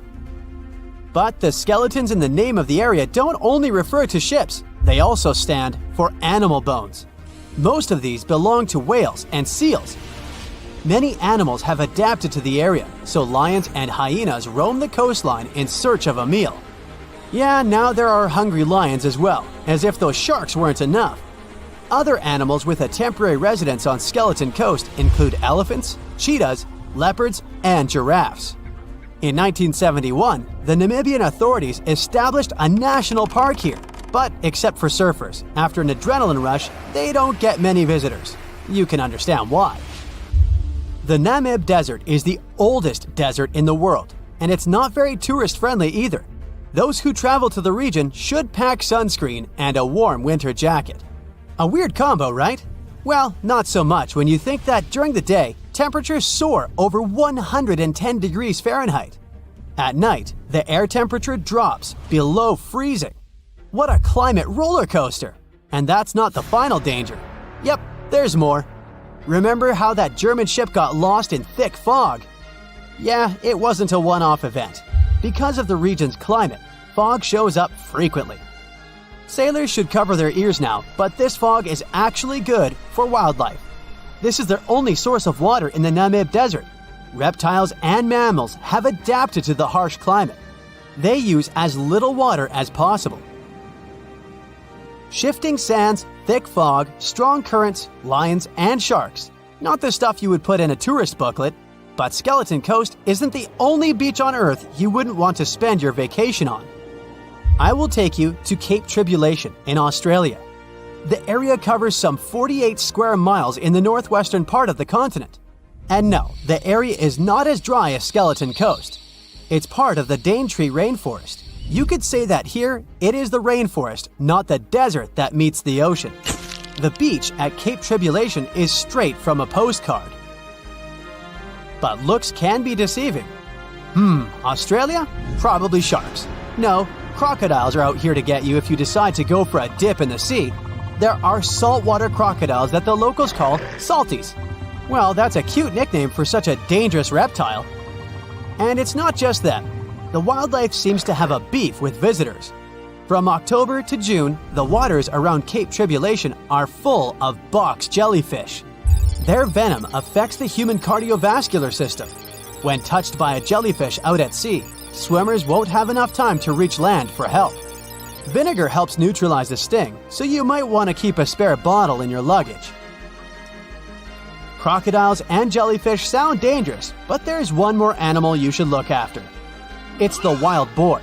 It might sound funny, but you won't laugh when you're being chased by one of these across the beach. 21 million wild boars live in Australia. They're mostly active at night, making it even more dangerous if they charge at you. The best defense is running in circles. Wild boars can't cut corners well. That's probably why we don't see many of them taking up careers as race drivers.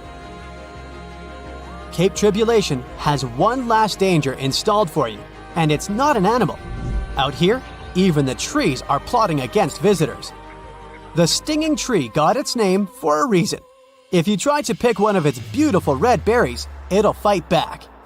Its prickles are like tiny glass shards. The less than pleasant effect on your skin will last for a month. Then there is this wait-a-while bush. Who keeps naming them like this? This long vine has spikes that grab hold and just don't let go. They are so strong they can pull a human off a horse. You'll have to wait for someone to come by and save you from this thorny grabber. If you are about to cross this Australian beach from the vacation list, hold on for a second.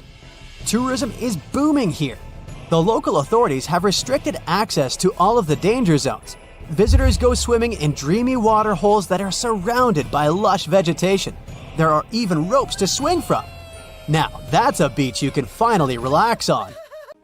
The lost city of Atlantis may have actually been found. No, really. Two researchers were working in the waters off the coast of Cuba when they discovered the ruins of what looked like an ancient submerged city. That happened about 20 years ago, and yet no one really talks about it today. It's like the authorities just took the research, locked it away in some top-secret room, and decided no one else should know about it. But why? Well, I'm going to tell you. Back in 2001, Paulina Zalitsky, a marine engineer, and her husband, Paul Weinswig, were hired to explore the waters off Cuba's western coast. They had two main objectives: to search for old shipwrecks, possibly hiding treasures like gold and jewels, and to locate valuable oil and natural gas deposits deep underwater. They were using a sonar. Basically, this equipment is like a sound-based radar. It sends out sound waves underwater, and when those waves hit something, like a sunken ship, they bounce back. The system can figure out where and how far the object is just by listening to the echo. So, the couple was scanning the seafloor with this equipment more than 2,000 feet below the surface. And then, out of nowhere, they found something way more interesting than gold or oil.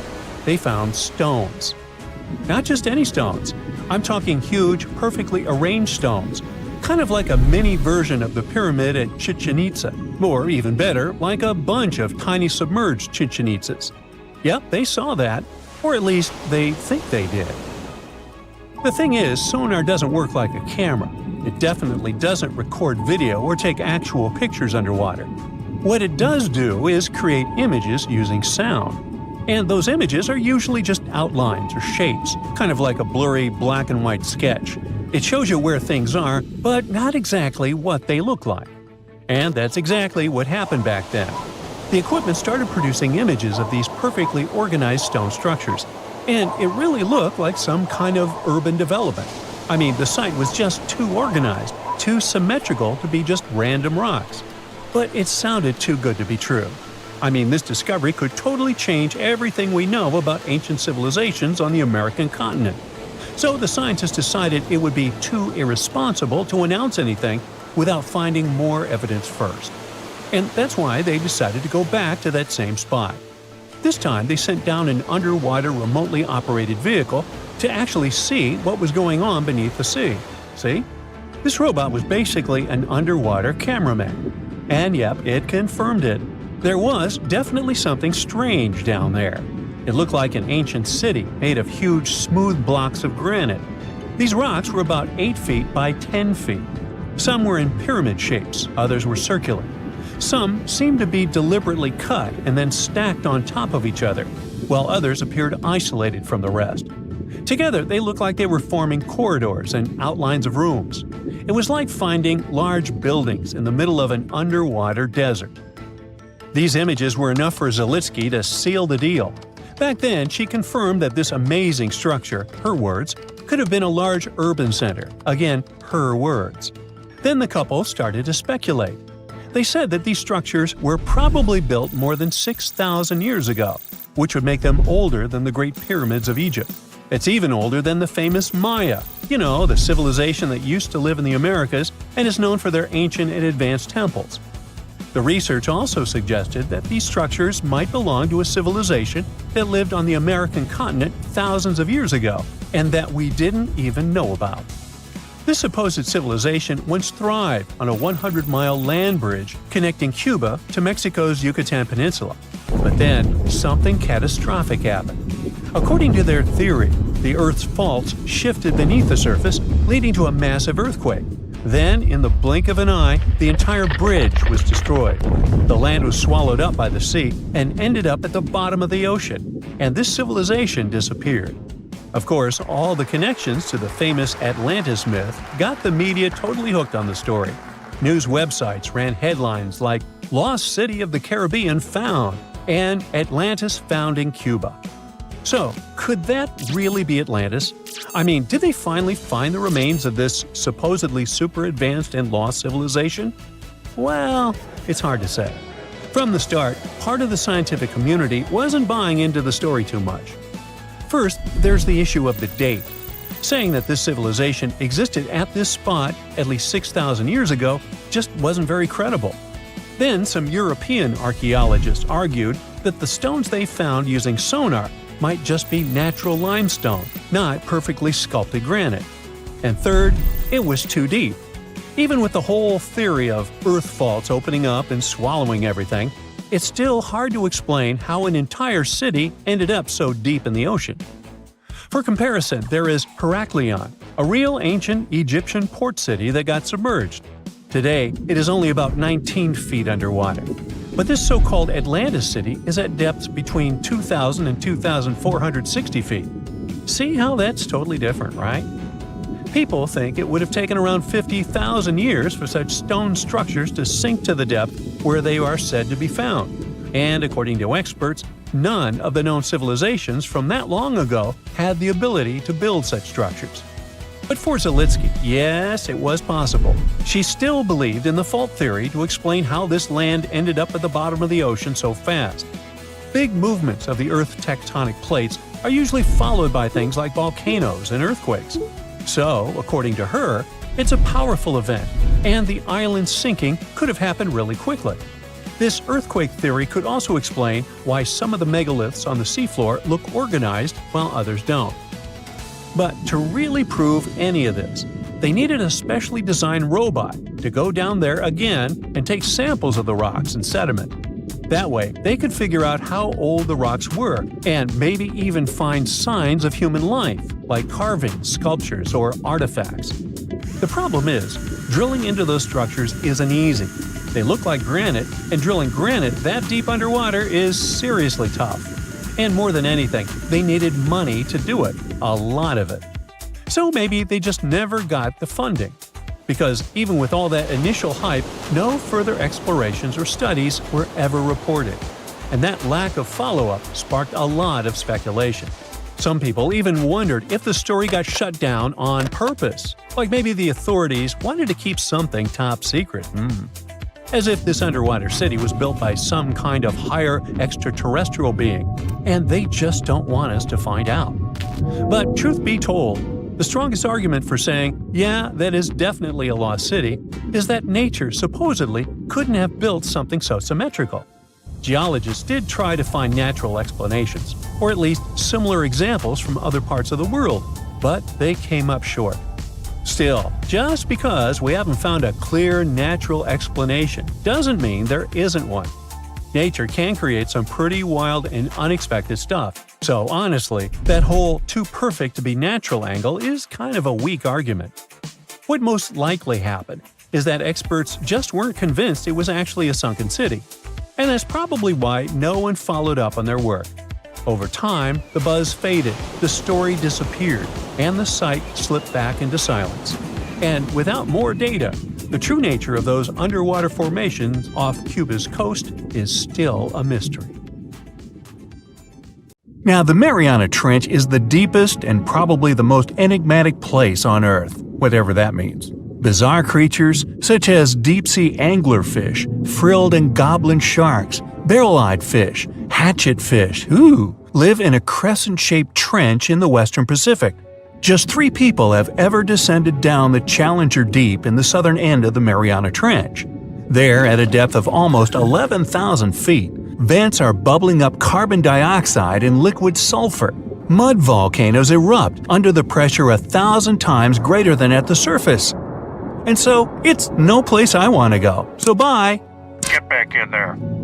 Alright, since you clicked, yeah, you're about to visit places no less mysterious and creepy than the Mariana Trench. Your first stop is Mexico, the Yucatan Peninsula to be precise. See those bottomless sinkholes filled with crystal clear water? It's fresh water that overlies salt water seeping from the sea. The sinkholes are called cenotes. The Mayans believed these natural wells were the gateways to the underworld. Thousands of cenotes, created by collapsed limestone bedrock, form one of the world's longest underwater cave systems. You can easily get lost in this tangled, mysterious network. Now it's time to visit the Caribbean. There, you'll get to a depth of almost 8,000 feet to see the Von Dam vent field. The hydrothermal vents fire out streams of muddy, scalding water, with a temperature reaching 400 degrees Fahrenheit. That's almost enough to bake a pizza. These mounds are made of talc, a substance you can find in baby powder. The Von Dam vent field is an oasis for odd species. One of those is kind of a creepy shrimp without eyes. Instead, they're equipped with patches of light-sensitive cells on their backs. Now, you don't have to travel far away. The next enigma on your list is also in the Caribbean. Just off the coast of Belize, there is a giant sinkhole. It's also blue. Yep, that's the Great Blue Hole. The thing is about 1,000 feet across and more than 400 feet deep.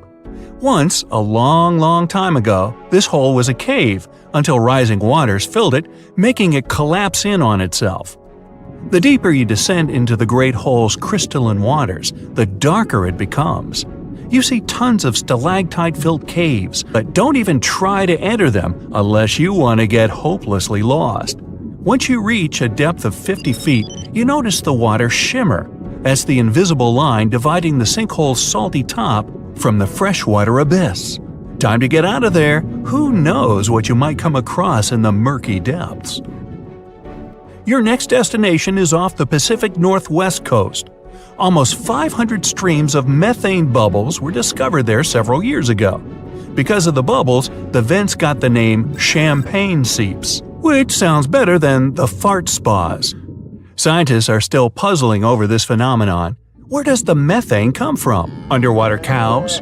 Why is its temperature warmer than that of the surrounding ocean? And most importantly, what would happen if you managed to light a match somewhere near a large bubble? Methane is a highly flammable gas, and setting a methane bubble on fire, well, you get the picture. And now you're off to Iceland. The plan is to dive into Silfra, a fissure filled with pure glacier water. This 206-foot deep crack is the only underwater place on the planet where you can touch 2 continents at once. The deeper you go, the darker it becomes. The rocky landscape looks otherworldly. Divers who dare to visit this incredible place risk having their gear frozen, getting hypothermia, or not surviving whatsoever. After all, the water temperature in Silfra Fisher is about 35 degrees Fahrenheit year-round. Your next destination is Scotland. Okay, cue the bagpipes. If you dive in the Gulf of Corryvreckan, a narrow strait between two islands, you'll see massive underwater rocks and deep holes. They create the third largest permanent whirlpool on the planet, the Corryvreckan Maelstrom. The water moves through the strait at breakneck speed. It hits the underwater rocks, and the place looks like a pot with boiling water. The waves, created in the process, sometimes reach a height of 15 feet, and you can still hear the roaring whirlpool from 10 miles away. It's believed the Corryvreckan Maelstrom has swallowed dozens of sailors over the centuries. They were caught unaware by the ferocity of this natural phenomenon and pulled underwater in the blink of an eye. Okay, enough bagpipes. Your adventures are getting more and more extreme. You're heading for Antarctica.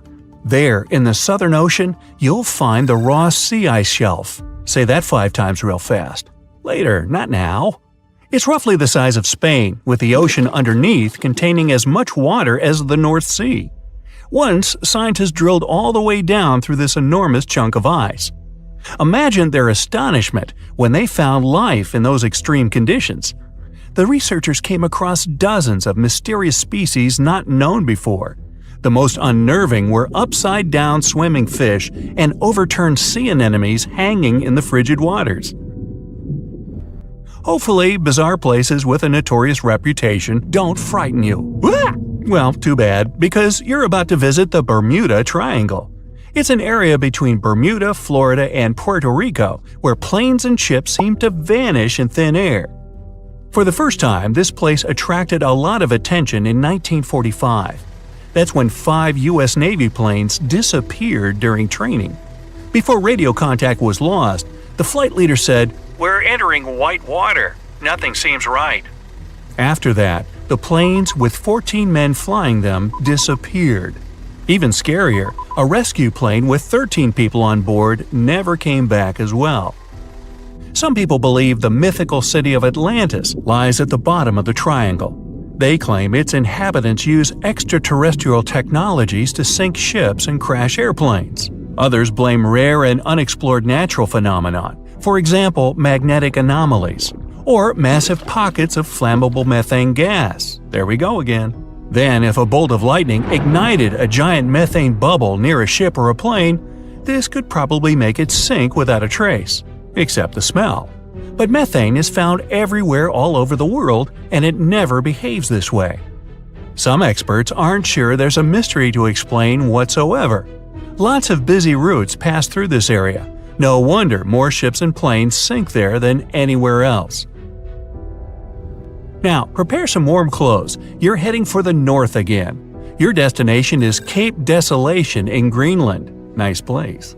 In 2012, Canadian researchers were sampling the water in that area, and their equipment came back to the surface with pieces of coral attached to it. That's how a cold water coral reef was stumbled across. These unique pinkish corals can easily go without sunlight and live in strong currents 3,000 feet below the surface. Another unique spot you can't miss lies between Greenland and Siberia. The Gilchure Ridge is the deepest and most remote portion of the global mid-ocean ridge system. In some places, it reaches the depth of more than 3 miles. It's only natural the darkest corners of this underwater world remain unexplored. Fascinating chemical reactions happening at the bottom of the ridge produce hot fluids rich in minerals. They spew, like freshmen at a rush party, from seafloor vents. And since these vents are isolated from the rest of the ocean, they're hot spots for bizarre creatures found nowhere else in the world. Your next stop is just off the coast of Cuba. Circular columns, paved floors, symmetrical stone structures. That's what the Cuban underwater city looks like. What happened there? Why was a large city abandoned at a depth of more than 2,000 feet? Lots of people believe those are the ruins of a long-forgotten civilization. But scientists have their doubts. They claim the lost city is nothing but a natural phenomenon that appeared about 5 million years ago. The disc and donut structures often appear around the areas of the seafloor where natural gases break free. Again with the gases. When you come to visit the Sargasso Sea in the middle of the North Atlantic Ocean, you won't find its shores. Instead, it's surrounded by powerful ocean currents. These are the same currents that turn the sea into a gigantic convention for dense brown seaweed. In the 19th century, a French ship was discovered in the Sargasso Sea. Its sails were set, but not a single crew member was on board. This mysterious disappearance made people believe the seaweed was carnivorous. The Sargasso Sea is indeed a weird place. It's always eerily calm and unnaturally warm, even though it's surrounded by the churning, freezing waters of the Atlantic Ocean. Could one of these bizarre places become a home to the largest marine predator ever, the Megalodon? The giant shark's teeth, some larger than an adult man's hand, have been found pretty much all over the world. But since these creatures preferred warm, shallow waters, they lived along the coastlines of all continents except Antarctica. In other words, it'd be a waste of time to search for the giant predator in the depths of the Mariana Trench, in Greenland, or in Mexican cenotes. But then, could it choose the waters of the Caribbean to hide from the hustle and bustle of the modern world? Don't get your hopes up. There's been no proof the Megalodon does exist these days. It wasn't a shy, elusive animal, and still, no one has seen this shark lurking around recently. Not even near the fart spas. Imagine you're surfing a perfect wave, and then it suddenly freezes. Well, it sure sounds creepy, but couldn't possibly happen in real life, right? Wrong. You can see mind-blowing frozen waves in Antarctica. These waves occur when the ice gets compressed, and the ever-increasing pressure squeezes the air bubbles out. As for the beautiful blue color, it's the result of ice melting and refreezing. When the summer begins, an ordinary-looking river in Colombia transforms into a liquid rainbow.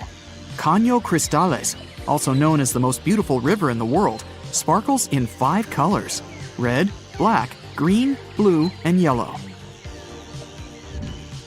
It only looks like this for 6 months of the year because the aquatic plant that gives it the bright hues needs the right water level and amount of sunshine to use its magic.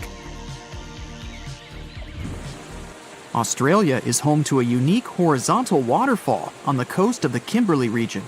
It's really just a fast tidal flow moving through 2 narrow-aligned rocks. The tides can rise 30 feet. The falls reverse whenever the tide changes. Also down under is the biggest single rock in the world. It's so big that it even looks like a large hill. It has a circumference of 6 miles and is 1,150 feet high. The edges are eroded since the rock has been around forever. These mud brick buildings are 7 stories high and were built out of fertile soil, hay, and water that were made into bricks and left to bake under the sun for days. The ground floors were used for keeping livestock and grains, and the upper levels were places for socializing and catching good views. Antelope Canyon in Arizona, also known as the place where water runs through rock, has 2 sections of slotted canyons. Throughout the years, the water running through sandstone has created a picturesque formation like no other.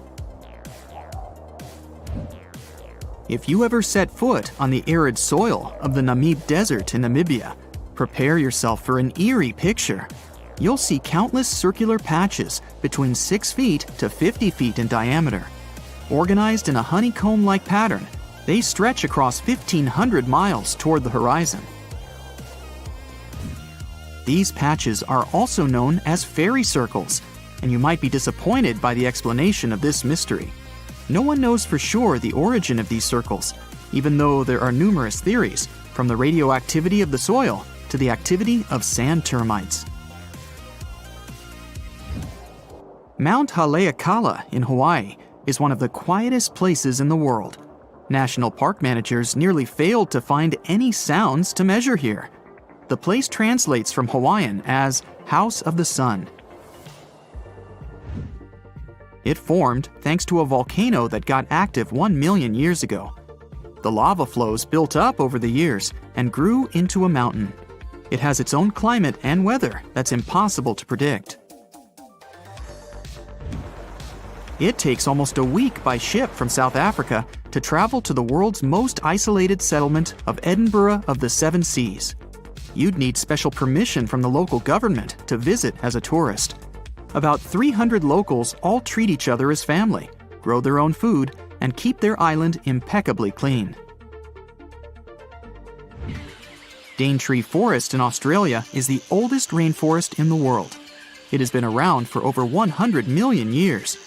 Daintree is home to some unique animal species, 12,000 different types of insects, and about half of Australia's frog, butterfly, and bat population. The rainforest also has around 3,000 types of plant species.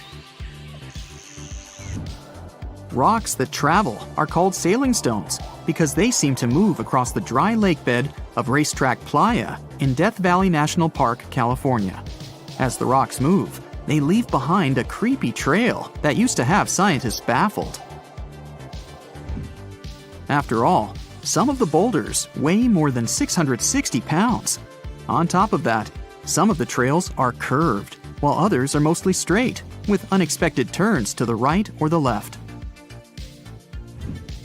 But eventually, NASA experts cracked the mystery in 2006. It turns out that in winter, the lake fills with water, covering the boulders at the bottom in ice. And since ice is pretty buoyant, underwater movements and winds make the stones move across the lake bed. In their wake, they leave bizarre tracks, only seen when the water evaporates in the summer. Lake Maracaibo in Venezuela is often called the lightning capital of the world. Thunderstorms arise here 300 days of the year, with a peak in September. Sometimes there are up to 200 flashes in a minute. It happens because cool air coming from the surrounding Andes meets with warm air from the Caribbean Sea and generates electricity.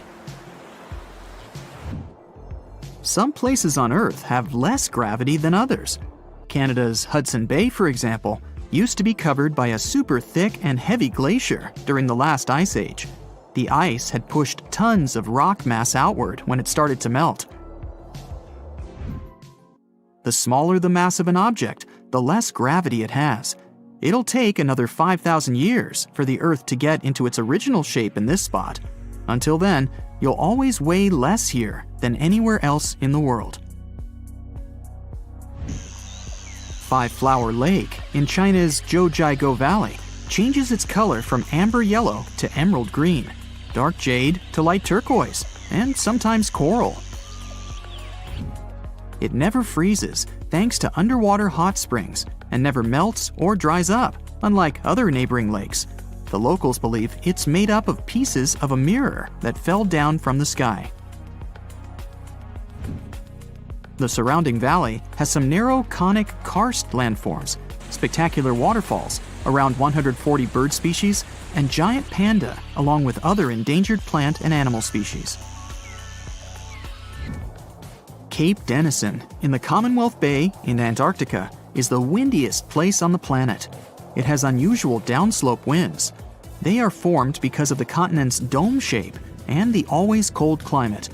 These winds are so fast and strong, they ruin the measuring instruments and the masts they are attached to. The record speed so far was 200 miles per hour. The Sahara Desert, which takes up 10% of the African continent, is extremely hot and dry. That's why it's one of the top places with the clearest skies. There's hardly ever a cloud above it. This, plus the remoteness from any civilization, makes it one of the best spots for stargazing. In Denmark, people experience blackout-type effects on a pretty regular basis. Just look how weird it is. But it gets even more bizarre when you find out that birds are the cause of this unusual phenomenon. Every spring and fall, millions of starlings begin their annual migration from Sweden, Finland, and Norway toward Britain, Belgium, and France. Denmark is the lucky place where you can observe Sort Sol, the Danish name for black sun. The birds travel in large flocks, which makes it easier to exchange information and stay warm. Before the birds land, they perform movements that look like dancing. But in fact, they are making different formations in an attempt to shoo predators away. And although the birds fly in highly synchronized patterns, people think that the huge flock changes its shape chaotically. The dark sun lasts only 20 minutes during sunset, and you have to be either fast or lucky to see this phenomenon. The secret of the cotton candy color of Pink Sand Beach in Barbuda is the crushed corals on it and tiny single-celled red organisms living beneath them. You can see that famous shade when the waves are strong enough to wash that mix ashore.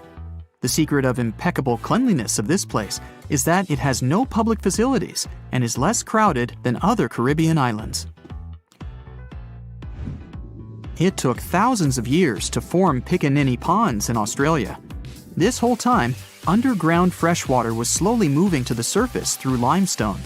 It formed a large underwater cavern with white limestone walls. You'd need a special permit to dive here, and it's definitely worth it. Batara Gorge Waterfall has 3 natural bridges for anyone to walk across, take awesome pictures, and even have picnics. The waterfall is a result of limestone erosion that's been going on for millions of years, even though it looks like someone punched a hole right in the middle. It's located in the village of Tanarine, which is just 2 hours away from the capital Beirut. A village in the Meghalaya state in India is known as the wettest on the planet, according to the Guinness World Records. The average annual rainfall here is about 470 inches. It's a result of warm, moist monsoon winds coming from the Bay of Bengal, bringing clouds full of rain. It flows into rivers and waterfalls and never stops. The locals that work in the fields always wear basket-like covers to protect themselves somehow. The village of Leknes, with a population of about 3,500, is located in Norway, above the Arctic Circle. It has an unusually warm climate compared to other places in the same latitude. In January, the average minimum is 32 degrees Fahrenheit and rarely drops below 30 degrees Fahrenheit. July average temperature is 53 degrees Fahrenheit. That's pretty regular for many places in Europe. Lake Michigan is one of the largest and most mysterious freshwater lakes in the United States. And now, deep inside it, scientists have stumbled upon something unexplainable. Vast, round craters scattered all across the lake's floor. It all started in 2022. A team of researchers wanted to map the lake's bottom and look for some shipwrecks. At first, they were sure it's going to be just some typical rocky terrain or sandy patches. But what they saw on their sonar screens stopped them cold. Strange circular shapes that looked almost too perfect to be natural. They were hiding about 500 feet beneath the surface, in places where the water turns dark and impenetrable. Those guys are huge, ranging from 300 to 600 feet wide. They also plunge nearly 40 feet deep. And there are dozens of them, neatly arranged like some footprints. But the team had no idea what these things were. Then, in August 2024, the mystery only deepened. Using a remotely operated vehicle, they got a closer look at these formations. There were about 40 of them. No one had ever seen anything quite like this before in the Great Lakes. What could have created those craters? Could they be ancient? Perhaps remnants of some geological event lost to time? If that's the case, it's weird how long these holes have likely been sitting there, undisturbed. Theories started popping up. One possibility was that they could be sinkholes or dolines. Those are basically holes that suddenly appear in the ground when the surface layer collapses. The rock beneath the surface, often made of limestone, gets slowly dissolved by water over time, creating voids underground. When the surface of those voids can no longer hold its own weight, it caves in, and this forms a hole. Think of it like when you poke a straw through the lid of a drink. Sinkholes can be small dips or huge, spanning up to 2,000 feet. They can happen gradually or all at once. Sometimes they can swallow entire cars or even buildings. And Lake Michigan sits on limestone bedrock. It erodes pretty easily when water flows through it. Sinkholes like these have already been found in Lake Huron, and they look kinda similar. But there are some plot holes, no pun intended, with this theory. For example, it's wild how they all would be so huge. It's also weird and pretty rare for sinkholes to occur in a lake bed. They also kinda resemble a straight pattern. They seem to extend generally southward, forming a loose line, which is pretty weird. If these are sinkholes, then they're definitely not playing the usual geological rules. Though it might be some new, unusual process at play beneath the lake's surface that we haven't discovered yet. There's another theory though. Glaciers. Glaciers are wild rivers of ice. They covered much of the Earth during the last ice age, and they're incredibly powerful. While they might move slowly, sometimes only a few inches per day, they have such immense weight that they can reshape entire landscapes over thousands of years. Glaciers can grind and scoop the land beneath them. They're basically like colossal bulldozers. Their weight, combined with the slow but steady movement, grounds down everything beneath them: rocks, soil, even bedrock. This can create deep gouges in the Earth's surface, called glacial troughs. During the last ice age, there were lots of glaciers all over the northern US, including the Great Lakes region. If they moved across what is now Lake Michigan, they could have carved out these deep holes. Glaciers often move in a pretty straight path. As they move, they cause terrain to erode, but the resulting erosion varies based on terrain. Sometimes there are places where the bedrock is softer or fractured, and these places are more easily carved and crushed by the glacier. That could explain why some holes could be bigger and deeper than others. Harder bedrock is less affected. But usually this leads to rounded, crescent-shaped depressions known as chatter marks. Those marks are more like grooves rather than circular, big craters like those in Lake Michigan. Once the glaciers melted, the Great Lakes themselves formed. If the craters were formed by them, they may have filled with water, becoming part of the Michigan Lake. Though this theory is more like a speculation, so we need more evidence. But there's another layer to this mystery. The craters are not just curious geological formations. They actually may hold valuable clues about early life on Earth. Parts of Lake Michigan, especially dark ones, are relatively low in oxygen. It's like a lighter version of deep ocean environments that often have very little of this element. For example, hydrothermal vents deep in the ocean, underwater openings in the Earth's crust with some hot, mineral-rich water that are often very low in oxygen. But some organisms love places like these. For example, opossum shrimp. Teeny tiny shrimp-like creatures that love cold, deep waters. They get their name because they have a pouch to carry their young until they're ready to be on their own, like an opossum. Or deep-water sculpin fish, small bottom-dwelling fish that also enjoys cold lakes. They're well adapted to living in dark waters and usually stay close to the lake bed. And weird organisms like invasive quagga mussels, which kinda look like shells. These are small freshwater mussels that have spread there to the Great Lakes. They attach themselves to hard surfaces and can cause problems for ecosystems by competing with native species for food and space. All these guys could be in Lake Michigan, and even more. There might be microbes or even bacteria that are specially adapted to these harsh conditions, just like it was in Lake Huron. There's only a handful of creatures that could survive deep within these craters, and studying them could give us insight into how life once flourished in Earth's ancient, oxygen-poor oceans. That's because it's in places similar to these, where some of the earliest life forms thrived. Early Earth had an atmosphere with little oxygen, although it was much more hot and ancient microbes adapted to this. The Great Lakes, especially Lake Michigan, have always had a bit of a ghostly reputation. Like even this mission was organized to study the shipwrecks. There were about 6,000 of them in the Great Lakes. Many of these wrecks are still sitting on the lake beds, preserved by the cold, fresh waters. And shipwrecks aren't the only strange things tied to the Great Lakes. Over the years, there have been stories of unexplained disappearances. Boats and even planes have vanished without a trace. The lakes, often calm on the surface, can suddenly turn dangerous with unpredictable storms and massive waves, leading to these mysterious events.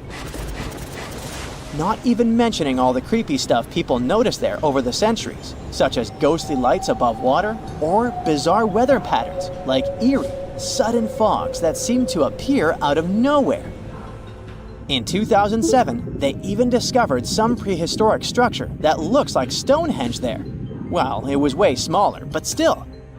It lay about 40 feet below the surface in the heart of Grand Traverse Bay, and it's speculated to be about 9,000 years old, way older than Stonehenge. Looks like this is a print of those who lived in the area thousands of years ago. These massive stones are arranged in a careful, winding pattern stretching over a mile. They range in size from basketballs to compact cars. But one, in particular, stands out.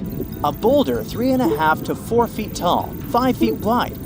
It's etched with the image of a mastodon, a creature that roamed the earth about 11,000 years ago before it went extinct. It probably sank there during the end of the last ice age we mentioned. This period had reshaped the region. This place is underwater now, but back in the day, it was still dry land. So the stones were probably created by people who lived there, though we're not sure why. Were they used as hunting blinds? Or was it some sort of an ancient calendar? Who knows? Only about 15% of the Great Lakes floors have been explored. Now, scientists are gearing up for a deeper dive into this mystery, both literally and figuratively.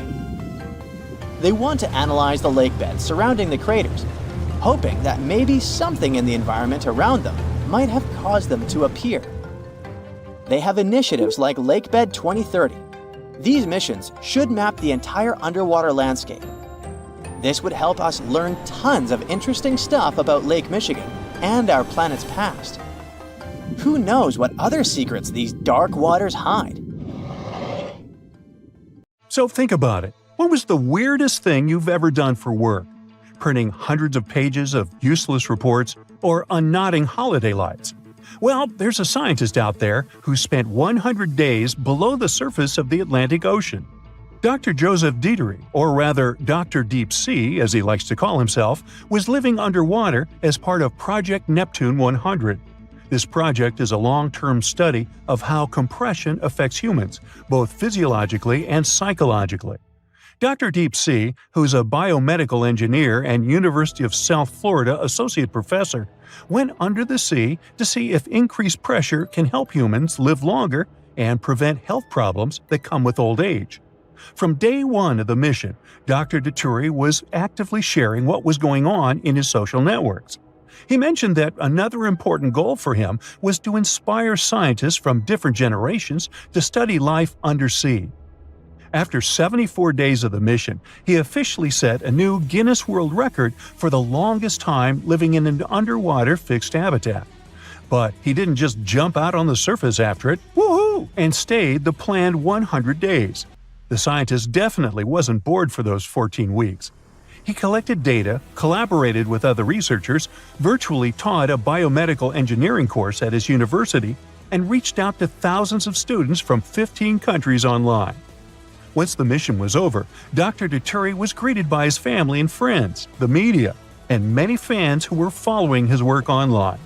Dr. Deep Sea is now 55 years old, and he claims that living underwater has really made him feel 10 years younger. The doctors who greeted him and the results of the tests they have so far prove the de-aging effect. Our hero has some improvement in his sleep and metabolism. He also noted that his body had shrunk a half an inch. Wow, 2,300 more days and he'd be a foot shorter. Maybe. Probably not. If you want to try a light version of what Dr. Deep Sea has gone through, You have two options. The first option is hyperbaric oxygen therapy. You go inside a special chamber where the air pressure is higher than normal. It helps more oxygen get inside your lungs. It has a healing effect on your body. Too much oxygen can be a bad thing, though, so these chambers must follow strict regulations. You can also stay in the exact same place where Dr. Dituri lived. It's called Jules' Undersea Lodge, after Jules Verne, the author of 20,000 Leagues Under the Sea.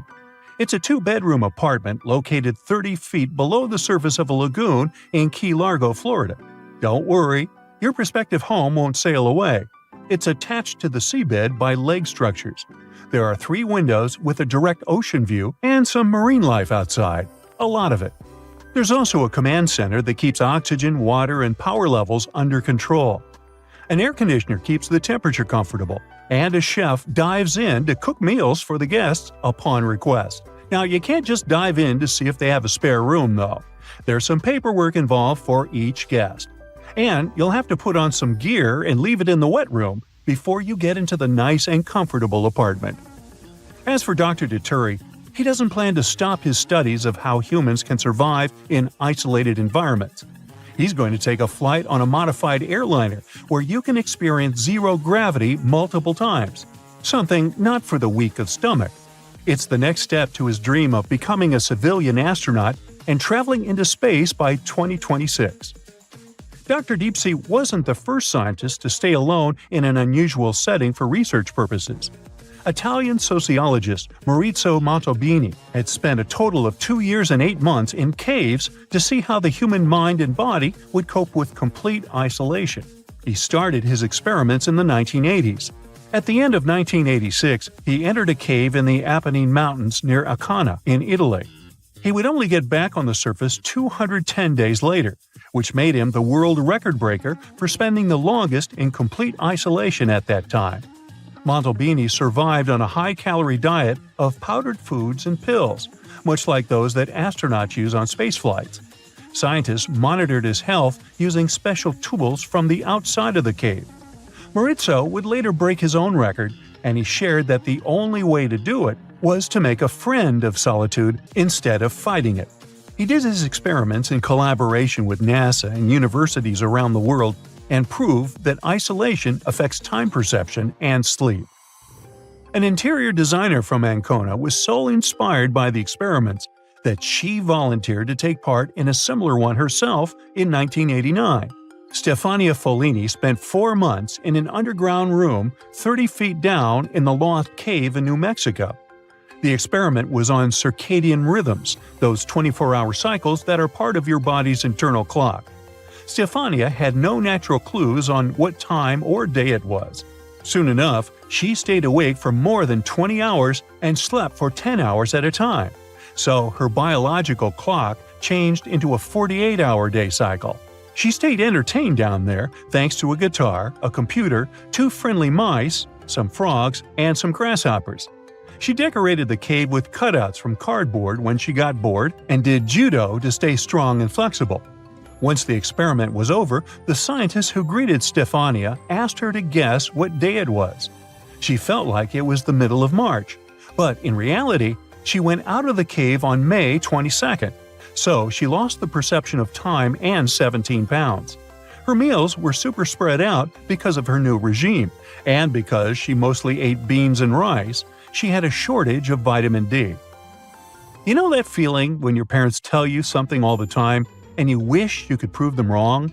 Well, it drove Dr. Donald Unger into an unusual scientific experiment. He cracked the knuckles on his left hand twice a day for over 50 years. He didn't get any terrible health conditions, unlike what his mother told him. Of course, that evidence can't be enough to prove or disprove this common belief, but there are other studies that showed the same results. Regine Grease, a biologist from British Columbia, Canada, decided to ignore the wisdom we all know: sleep tight, don't let the bedbugs bite, and let bedbugs bite her, around 180,000 times, all for science. She did it to test and find the most effective compounds to attract and trap bedbugs. Once those little unwelcome guests get inside your building, making them leave can be tricky and cost a lot. The biologist, together with her team, decided to see if baiting traps with pheromones could help lure the bugs and detect their gatherings before they multiply. They were missing one puzzle piece: the compound that bedbugs use to determine that a particular habitat is a safe place for them to settle. And that's how grease became bait for bedbugs. Her team managed to find that the compound they were looking for was histamine, which humans produce during immune responses. The researchers believe this means they can produce really cheap chemical traps for those little pests. Dr. Kevin Warwick, former professor of cybernetics at the University of Reading, became the world's first real cyborg. He connected his own nervous system to a computer to see how technology can change healthcare. He implanted a device in his left arm to transmit his own neural signals to a robotic hand and control it. The scientist believes implants are the ideal solution for people with neurological problems, as they can control objects just by thinking about moving. And it doesn't have to be only about treatment.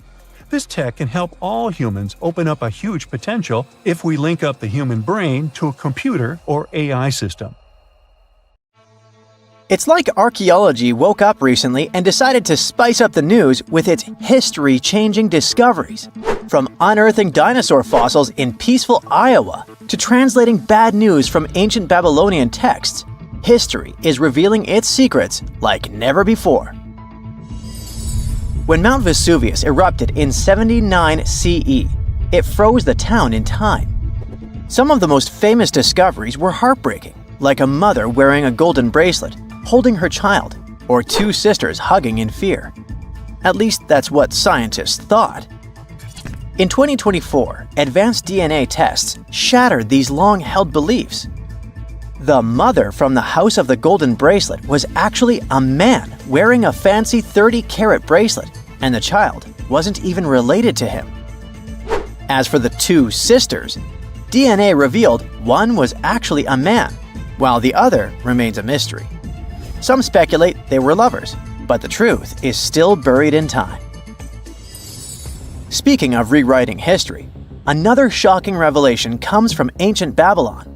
Recently, archaeologists translated 4,000-year-old texts that turned out to be heralds of terrible news. These specific texts that were translated are believed to be from Sippar, a city near the Euphrates River in modern Iraq. They talked about lunar eclipses, which is when the Earth's shadow blocks the moon, and for ancient Babylonians, these were warnings. Eclipses could mean everything from floods and famines to chaos in the kingdom. But here's the interesting twist. Babylonians also came up with clever ways to cancel these bad omens, like calling in priests to perform rituals, or consulting oracles for advice. These ancient astrologers took their job seriously, since it wasn't just about stargazing, it was about keeping the kingdom safe. Augustus was the first Roman emperor, so we can say he was a big deal. Archaeologists have already found ruins of the villas where he partied, but now they think they've found his final resting place. In a place near Naples, they found an old structure buried under a villa. They found the equivalent of a modern heating system, something that was probably used to draw warm baths. They also found shelves filled with ancient jars, suggesting the site later became a temple. They're still not sure this was Augustus's last home, but if confirmed, this would be a big deal for world history. While ancient Rome is surprising us, the famous Nazca lines in Peru are also revealing hidden details. These massive geoglyphs, created thousands of years ago, have only been partially studied, until now. Scientists trained artificial intelligence to help them scan 243 miles of terrain. With AI's help, they identified over 300 new motifs, including llamas, stick figure people, and strange heads. The algorithm, originally developed to decode charred scrolls from Mount Vesuvius, has doubled the number of known glyphs. The past is getting a serious digital upgrade. Meanwhile, in Bulgaria, archaeologists made a surprising discovery in a place few would expect: a sewer. In 2024, researchers unearthed a nearly intact 6.8-foot-tall marble statue of Hermes, the Greek god of travelers and trade, hidden beneath layers of soil. Experts believe it was placed there for safekeeping after an earthquake in 383 CE damaged the city's infrastructure. At that time, paganism was declining and Christianity was rising as the Roman Empire's official religion. Many pagan idols were being destroyed, but it seems some locals secretly preserved their deities by hiding them underground. Searching the bottom of the River Thames is probably worse than looking under your bed. The riverbed collects all kinds of discarded treasures, including a legendary typeface.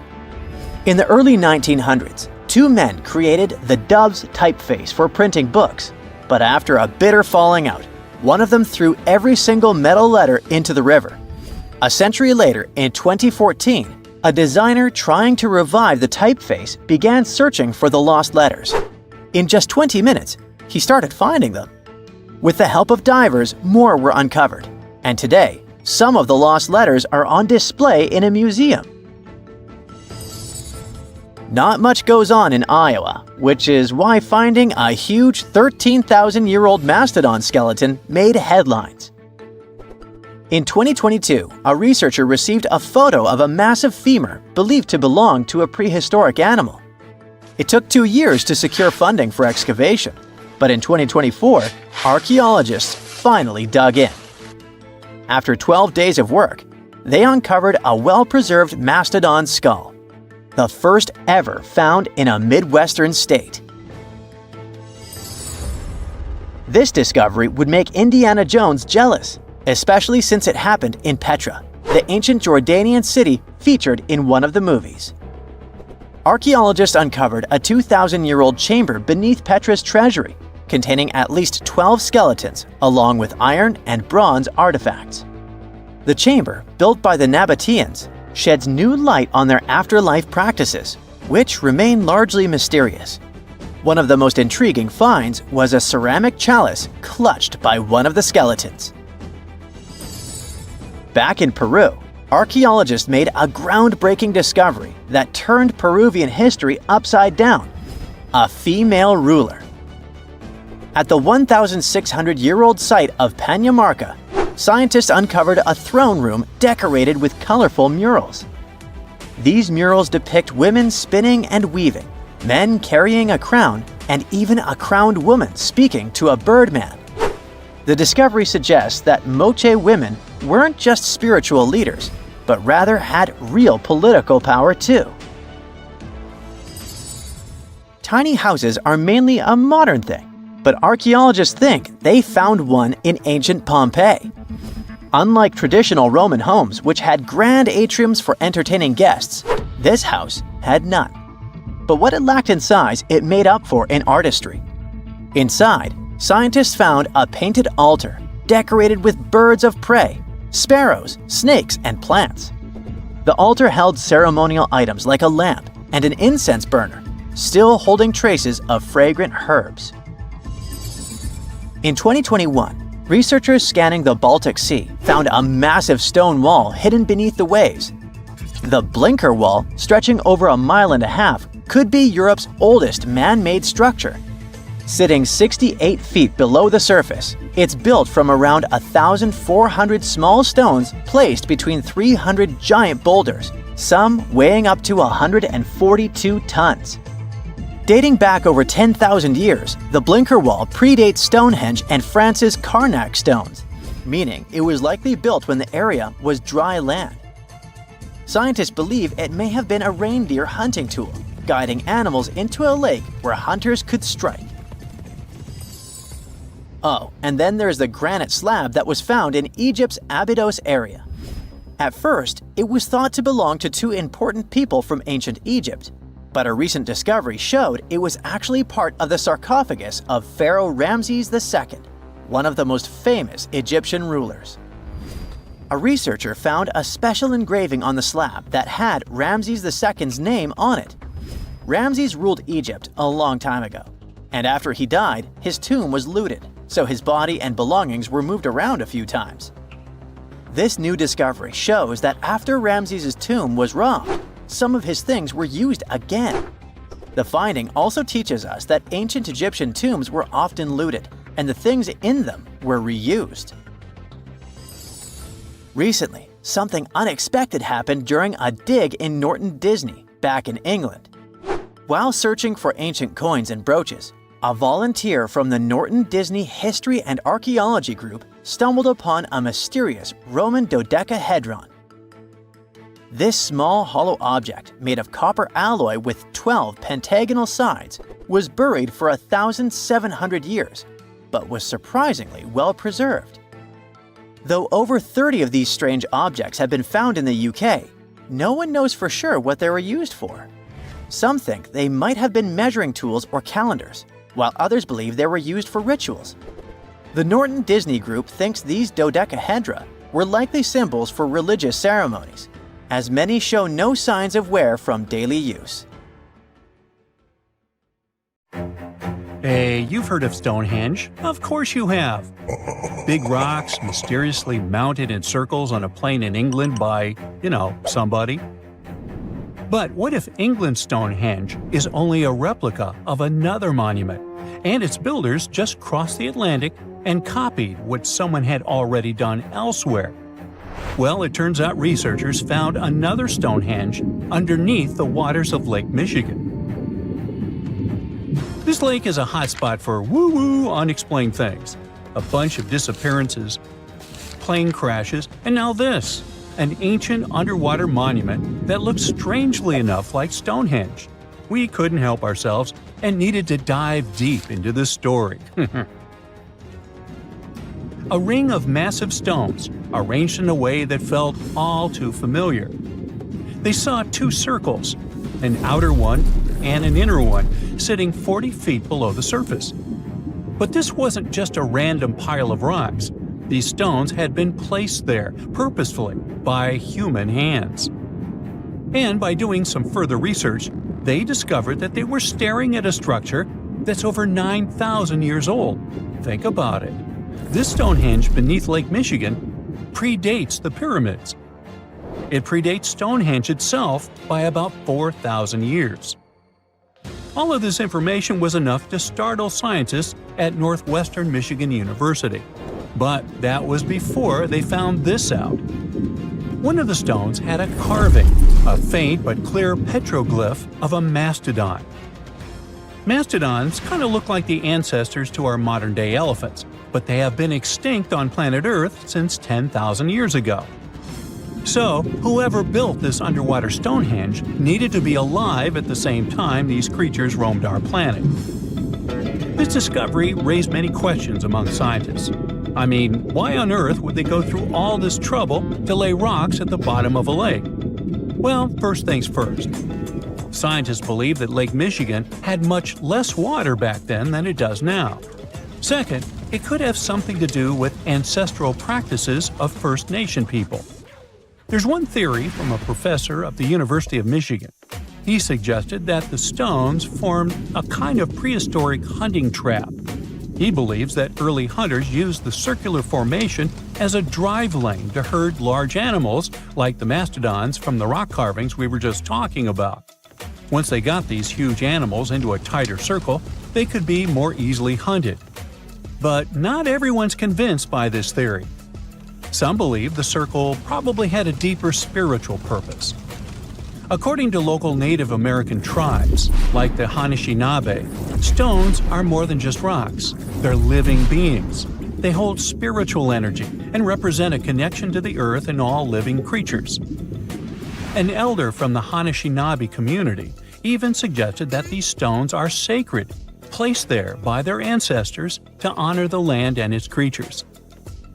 Scientists are trying to study the stone formation in depth, like about 40 feet. But that's the problem, actually. The fact that it's underwater makes it super difficult, since they don't have the best technology. Traditional archaeological tools don't work as well when everything is submerged, but promising new technologies like stereophotogrammetry, which literally means making 3D models of a site, are helping scientists study the stone circle more closely. Still, research is slow and expensive, so it's hard to know when this mystery will come to a close. As we said, Lake Michigan is a hot spot for unexplained phenomena. Its lakebed is filled with shipwrecks, such as the Thomas Hume, a sturdy American schooner. It also collects debris from airplanes that have suddenly gone missing while flying the area, such as Northwest Airlines Flight 2501 that disappeared in the 1950s. Some people even call the area the Lake Michigan Triangle, suggesting paranormal activities like what happens in the Bermuda Triangle might be going on. The lake spans over 22,000 square miles, which means it's almost two-thirds the size of the country of Ireland. In 2024, scientists were able to access another one of Lake Michigan's mysteries, the wreck of the Margaret A. Muir schooner. This 130-foot-long sailing ship sank over 130 years ago. The discovery was announced just recently by the Wisconsin Underwater Archaeological Association, the WUAA, whose team found the shipwreck sitting 50 feet below the surface just off the shores of Algoma, Wisconsin. Built in 1872, the Margaret A. Muir was a three-masted schooner built to carry heavy cargo across the Great Lakes. Her final voyage started out as a routine trip. Loaded with bulk salt, the ship left Bay City, Michigan, heading for South Chicago, Illinois. But on September 30th, 1893, things took a bad turn. Just as the Muir approached the town of Annapolis, now known as Algoma, a sudden storm hit. The ship began taking on water fast. The captain of the boat ordered his crew to abandon ship, and thankfully, they all made it to shore safely. For more than a century, the wreck sat undisturbed on the lakebed, its location a mystery. But thanks to a combination of historical research and high-resolution sonar, WUAA searchers finally found her in May of last year. The wreck is remarkably well preserved, with parts of the deck and gear still visible. Well, just a few lakes over to the left, researchers uncovered another impressive thing. At the bottom of Lake Mendota, near Madison, Wisconsin, researchers found 11 ancient canoes. They believe the oldest of the canoes dates all the way back to 2500 BCE. Now, if you don't get why that's important, it's because you're thinking with today's head. If in a classic Midwest highway you see a bunch of pickups, then back in the ancient days you see only canoes. They were the main mode of transportation for indigenous cultures. They were used to fish in deep waters, trade goods, and travel long distances.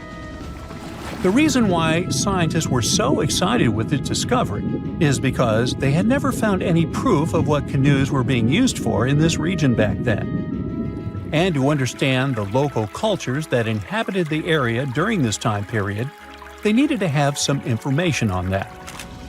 This exciting discovery was announced by the Wisconsin Historical Society in May 2024. The first canoe, which they believe is around 1,200 years old, was pulled from the lake in 2021. Then a second one was dug up in 2022. And now divers have found at least 11 more canoes along what would have been an ancient shoreline, long since submerged. One theory is that these canoes were intentionally sunk to keep them from freezing or warping in winter. It's possible people stored them in the same spot for generations. Or maybe this is just a small part of a much bigger settlement. Historians do believe there could be an ancient village hidden under the water of the lake. Divers have already found stone tools, like net sinkers used for fishing, but the village itself hasn't been located yet. Truth is, while the Great Lakes often steal all the thunder, scientists point out that smaller lakes like Mendota have stories too. The Wisconsin Historical Society is working closely with Native nations to piece together more about the lake's history. You'll need to believe me when I say there is a third Stonehenge, all the way under the waters of Lake Constance, Switzerland. I mean, think of it like Stonehenge's cousin. Archaeologists began to discover this back in 2015, when they found a line of 170 man-made stone cairns under the lake. Scientists say this was most likely the work of several villages, and that the cairn site was probably used for some collective purpose because, well, the formations are huge. Some of them are several dozen feet wide, and they can build up to 6 feet. The most amazing discovery so far is that the site dates back to around 5,500 years ago. So around the time the original Stonehenge was being built. Some of the facts that link them together are their construction dates, as well as the distinct characteristic of stone monuments built in a circular format. Scientists don't know much about this site yet, but hey, I see a pattern manifested all over the world, don't you? Ever since Plato wrote about the allegory of Atlantis, humanity has been fascinated with the possibility of the discovery of a thriving underwater civilization. Fancy joining me on a trip to a few historic underwater sites? Let's see what we can find out about ancient civilizations. The first one on our list is what is being called the underwater Stonehenge. Scientists have recently discovered a mysterious pile of cairns that stretch for miles under the shimmering waters of Lake Constance at the borders of Switzerland, Germany, and Austria. Archaeologists began to explore the site back in 2015, and they haven't been able to understand yet what it was actually used for. What they do know is that there is a 12-mile line of 170 human-made stone cairns under Lake Constance. Scientists say this was most likely the result of a combined work of several villages. The cairn site was probably used for some collective purpose. The formations are huge.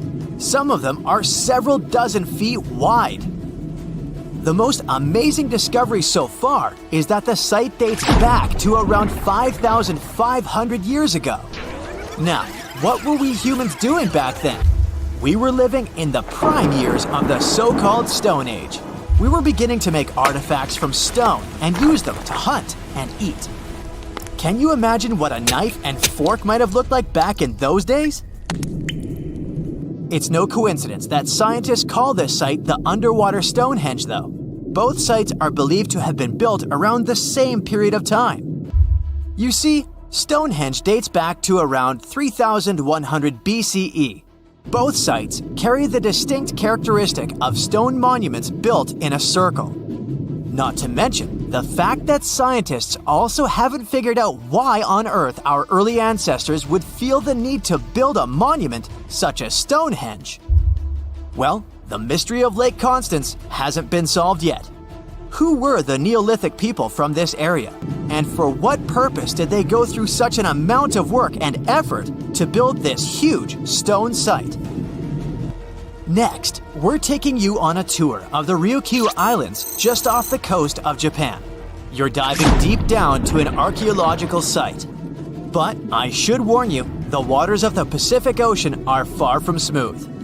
It doesn't take long before you see a huge structure, thanks to the sunlight shining down on the seabed.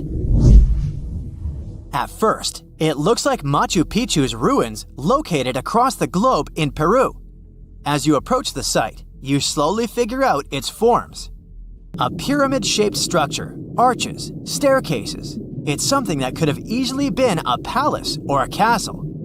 Could this be a sign of human activity? What you've just seen is known today as the Yonaguni Monument. It also goes by the name of Japan's Atlantis. The entire monument is about the size of 5 soccer fields and the height of a 5-story building. Its most surprising feature is its expanse of terraces. Explorers and scientists believe that Yonaguni might be 10,000 years old. But whether it's a human-made structure or a natural formation is still under debate.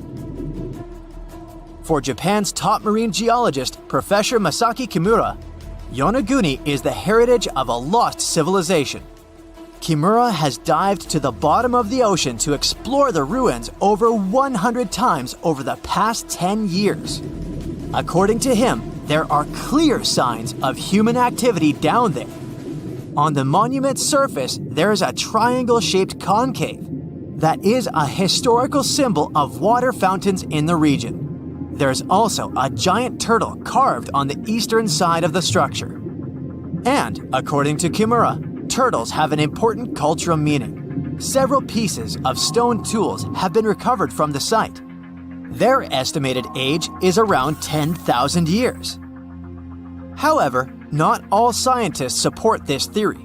For many, Yonaguni is the result of thousands of years of erosion. The fact that the monument is composed of one massive rock leads them to believe it's not human-made. The defined edges and flat surfaces resemble a natural formation in Northern Ireland, known as the Giant's Causeway. The basalt columns look like the ruins of a palace, but they're actually the result of volcanic activity in the region.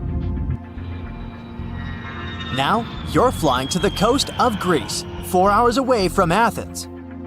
More specifically, you're in the Peloponnese Peninsula. You dust off an old snorkel and head for a free dive on a bright sunny day. Sometime into the dive, you start noticing patterns on a seabed. 13 feet below the surface, outlines of familiar objects start to appear, one by one. As you continue swimming, what looks like the outline of an entire city emerges in front of your eyes. Are you wondering how water could have taken the whole city? Rocks are perfectly aligned into what appears to be the foundation of a building. This is Pavlopetri, an ancient city you've probably heard about for the first time. It was discovered by Nicholas Fleming, a British oceanographer, when he was on vacation in Greece.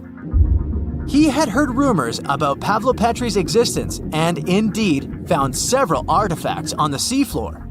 He went back to the area a year later with the team. They found a site filled with pots, storage vessels, and tools. A kernstone, for instance, is a tool used for grinding grains and turning them into flour. Multiple amphoras indicate that this settlement dates back to the Bronze Age, 5,500 years ago, when people started living in towns. The settlement is believed to have existed for over 2,400 years. Today, Pavlopetri is considered the oldest submerged town ever discovered, and what's impressive is that it wasn't a simple village. It was a vibrant port city with stone buildings, a marketplace, streets, and even squares.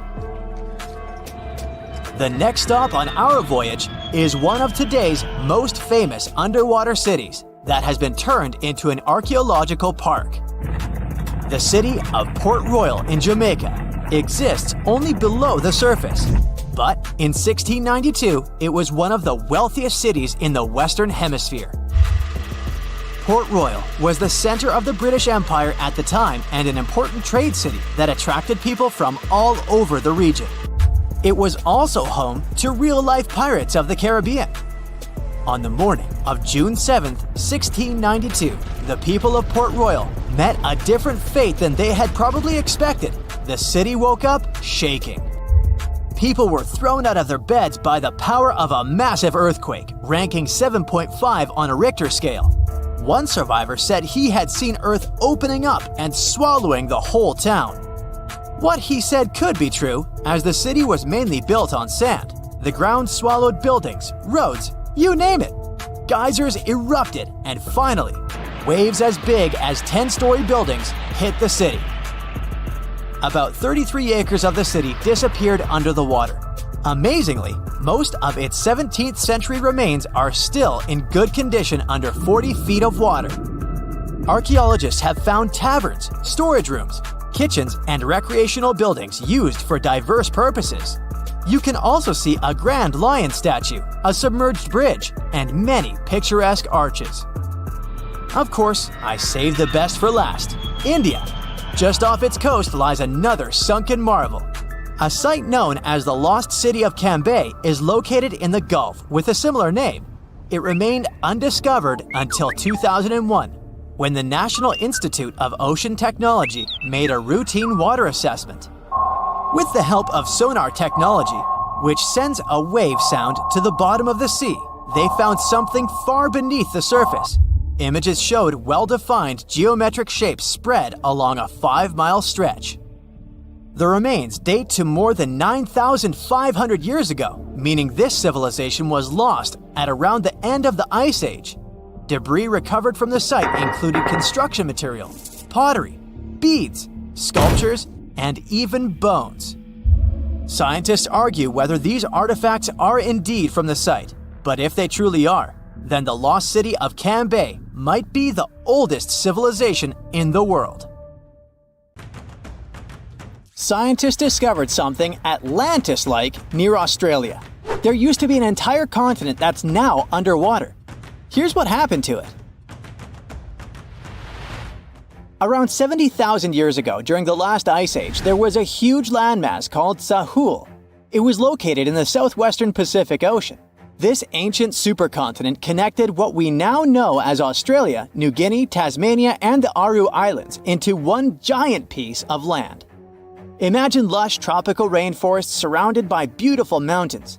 Sahul's tallest mountains were in the New Guinea highlands, with peaks reaching over 13,000 feet. This beautiful place was home to a variety of unique animals, most of which were pouched creatures. But back then, they weren't just koalas and kangaroos. Sahul was filled with different types of grazers, burrowers, scavengers, and predators. It was home to a huge diprotodon, a powerful hunter Thiosolio, and a horrifying Megalania, a creature that's much larger than any living lizard today. It was a unique place because the rest of the world was filled with placental animals at the time, like wolves, elephants, and humans. In Sahul, the only normal mammals were bats and rodents. But not all its parts were the same. The Timor, Arafura, and Carpentaria regions were covered by hot savanna and dry forests. It looked kinda like modern Australia, hot air deserts with scrubland, steppe, and temperate forests along the eastern coast. Back then, people were migrating all across the world. They made an incredible journey from Southeast Asia to Sahul and first arrived here from 60 to 45,000 years ago. They mostly traveled by foot and crossed the sea using bamboo rafts and simple boats. They came there from an ancient landmass called Sunda, which includes parts of Southeast Asia. They traveled across a series of islands known as Wallachia and eventually spread across Sahul. And it wasn't a small journey. Sahul was huge, around 4.1 million square miles. That's bigger than the USA or Canada. It stretched from the equator to around the southern part of New Zealand. So they arrived in what is now Australia and became Australia's first people. Scientists think that Sahul had a population of 500,000. We've discovered cave paintings that date back around 40,000 years. It's a hunting scene depicting an anoa, or miniature buffalo, facing figures of humans and animals. Researchers are trying to figure out how these early settlers moved across Sahul and where we might find archaeological evidence of their journey. To do this, they created a landscape evolution model. The simulation showed how Sahul changed between 75,000 and 35,000 years ago. It showed potential migration routes and archaeological sites. Humans likely traveled along coastlines and rivers. But how did Sahul get submerged off the coast of Australia, similar to the mythical Atlantis? During the last ice age, much of the Earth's water was locked up in large ice sheets and glaciers. The sea levels were much lower than they are today. After that, the global temperatures increased. The ice sheets melted and the sea levels rose, flooding the land bridges that once connected different parts of Sahul together. About 8,000 years ago, New Guinea separated from mainland Australia, and then, about 6,000 years ago, Tasmania did the same. We still can explore the underwater parts of Sahul thanks to new technology. Divers explore and collect samples directly from the ocean floor. Underwater drones can go to places that are too deep or dangerous for humans to explore. And with sonar mapping, scientists use sound waves to create maps of the ocean floor. It's like using an echo to see what's underwater. The sound waves bounce off the seabed and come back, helping us create a picture of what it looks like.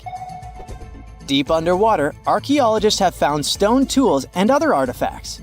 They also discovered fossils of animals like Diprotodon and Thylasolio. By studying the underwater terrain of Sahul, they learned about the ancient rivers, lakes, and coastlines that existed during the Ice Age. But Sahul isn't the only underwater continent. Sahul isn't the only hidden gem of Southeast Asia. Take Sundaland, a place made up of Sumatra, Java, Borneo, and some other islands. This place was crazy huge during the Ice Age, but now almost fully underwater. Almost, but not entirely. The parts above the ocean are teeming with life. If you like birds, check this place out. It has almost a fifth of the world's bird species. You can spot colorful birds like the Java hawk eagle and the Bali starling among the lush forests. It's also a home to a fourth of Earth's fish species. Sundaland's waters are a haven for marine life, even the most exotic animals like the Asian arowanas. It's also a treasure trove of flowers. That's where you can find Rafflesia and Titan arum, the world's largest flowers. This makes it very similar to Zealandia. Zealandia is a long, narrow piece of land about half the size of Australia. It broke from Antarctica about 100 million years ago. Just like Sundaland, it isn't fully underwater. 7% of it stayed above sea level. This sticking out little piece is what we now call New Zealand, along with Stewart Island and some smaller islands. These pieces of Zealandia are lush and warm. They're packed with volcanoes, mountain ranges, beautiful natural geysers, and hot springs. Local people, Maori, use these hot springs for cooking.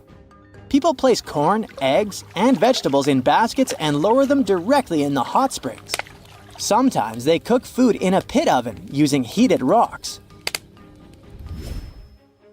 Another hidden world is known as Argoland. This mysterious landmass was once part of Australia, back when dinosaurs chilled around. It drove scientists crazy for decades. They knew it existed because it left a huge stretch on the ancient seafloor, the Argo Abyssal Plain. About 155 million years ago, it broke off from Australia, saying bye-bye. The continent drifted somewhere north, and when it reached Southeast Asia, it just vanished. Scientists had no idea where it went, but recently they finally found its remains. Turns out, poor Argoland's lower parts started drowning into the Sunda Trench, a horrifyingly deep oceanic pit. The Earth's crust sunk into the mantle. Meanwhile, the upper parts of Argoland were pushed upward, grabbing the younger rocks on land. Because of this, Argoland broke apart into a bunch of smaller pieces. These pieces formed parts of Borneo, Java, Sulawesi, and other regions. The remains are buried under Indonesia and Myanmar. Imagine a colossal landmass the size of Greenland, Greater Adria. Its journey began about 240 million years ago when it broke away from the supercontinent Gondwana. It started moving north, and after 100 million years of enjoying the warm seas, it suddenly crashed into Europe and shattered into pieces. Most of these pieces went deep into the Earth's mantle, but some were scraped off and became part of mountain ranges like the Alps. Today, the remnants of Greater Adria are scattered across more than 30 countries, from Spain to Iran. That's why they're hard to look for. Seychelles was also once part of Gondwana. Yep, these idyllic islands are sitting atop of the ancient continent. We know a lot about it because of its fascinating granite outcrops. 100 years ago, Alfred Wegener discovered continental drift, but no one believed him. These granite outcrops helped him prove that he's not crazy and that tectonic plates really are moving. The Seychelles broke off from India and Madagascar and eventually became a sad loner in the Indian Ocean. This probably happened because of some insanely active volcanoes in the Deccan Traps.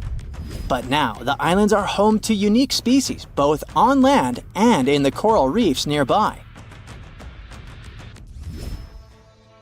Mauritius broke off from India after the dinosaur wiping. Along its journey, it stretched into a long ribbon-like shape and also broke into pieces. Now it's all scattered beneath the Indian Ocean. Scientists stumbled upon this lost land by studying tiny ancient crystals called zircons. These zircons are like time capsules.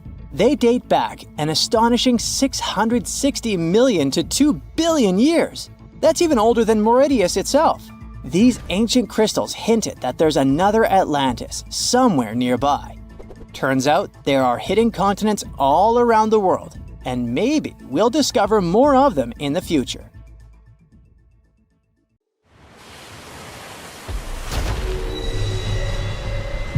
Over 1,500 people lost their lives in this part of the ocean, so maybe it's a prudent idea to stay away from it.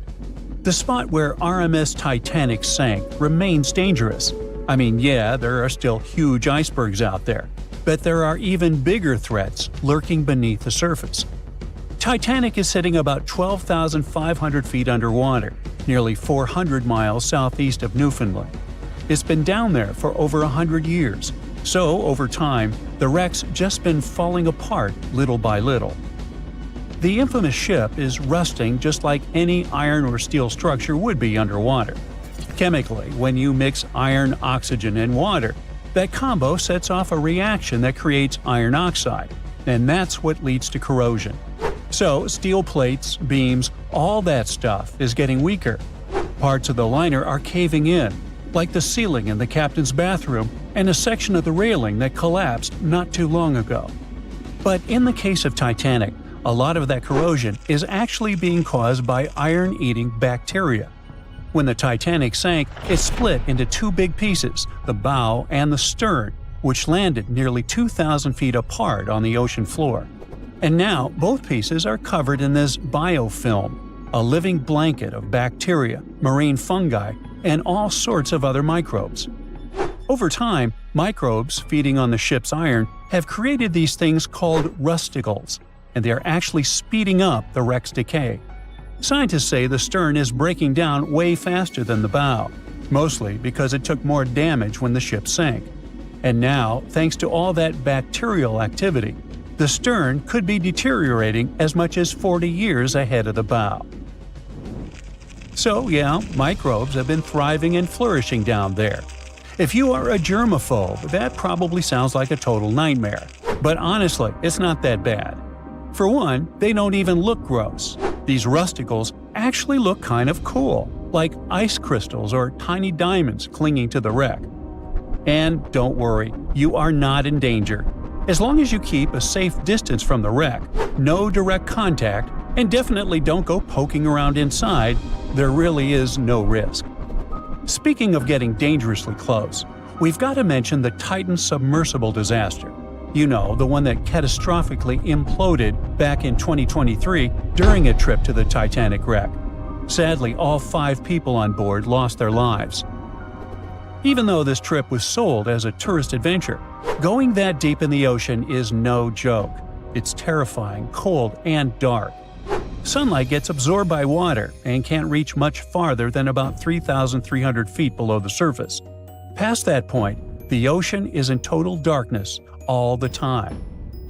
Titanic lies within a region known as the Midnight Zone for this very reason. The few brave people who have visited the wreck say the descent takes over 2 hours through complete darkness. Then, out of nowhere, the ocean floor just pops into view, lit up by the submersible's lights. The second big challenge is actually finding the wreck. At that depth, navigating is no easy task. When you reach the bottom, you really don't know exactly where you are. You're just kind of fumbling around in the dark, knowing that Titanic is somewhere down there, but you can't see it. However, detailed maps of the Titanic site, made from decades of high-res scans, really do help. As the wreck starts to come into view, they can use those maps to stay on track. Plus, sonar and sensors let the crew notice features and objects even if they're way beyond the sub's tiny light pool. For example, the Titan submersible had a sensor called the Doppler velocity log. This one sent out sound waves to measure how fast the sub is moving and how deep it is, based on its distance from the ocean floor. Still, passengers on previous trips to Titanic in this submersible have said how tough it is to find their way once they reach the ocean floor. And we can't forget about the pressure. The deeper you go in the ocean, the more pressure the water puts on everything. And the pressure is crazy high at the Titanic's wreck site. To put it into perspective, it is about 200 times the pressure inside a car tire. That's why submersibles need super thick walls to handle it. So yeah, the water around Titanic has creepy microbes, pitch-black darkness, and insane pressure. But there is one more thing happening down there, and that's unpredictable currents. You're familiar with them. I mean, when you swim in the sea, you can usually feel the currents pulling you from side to side.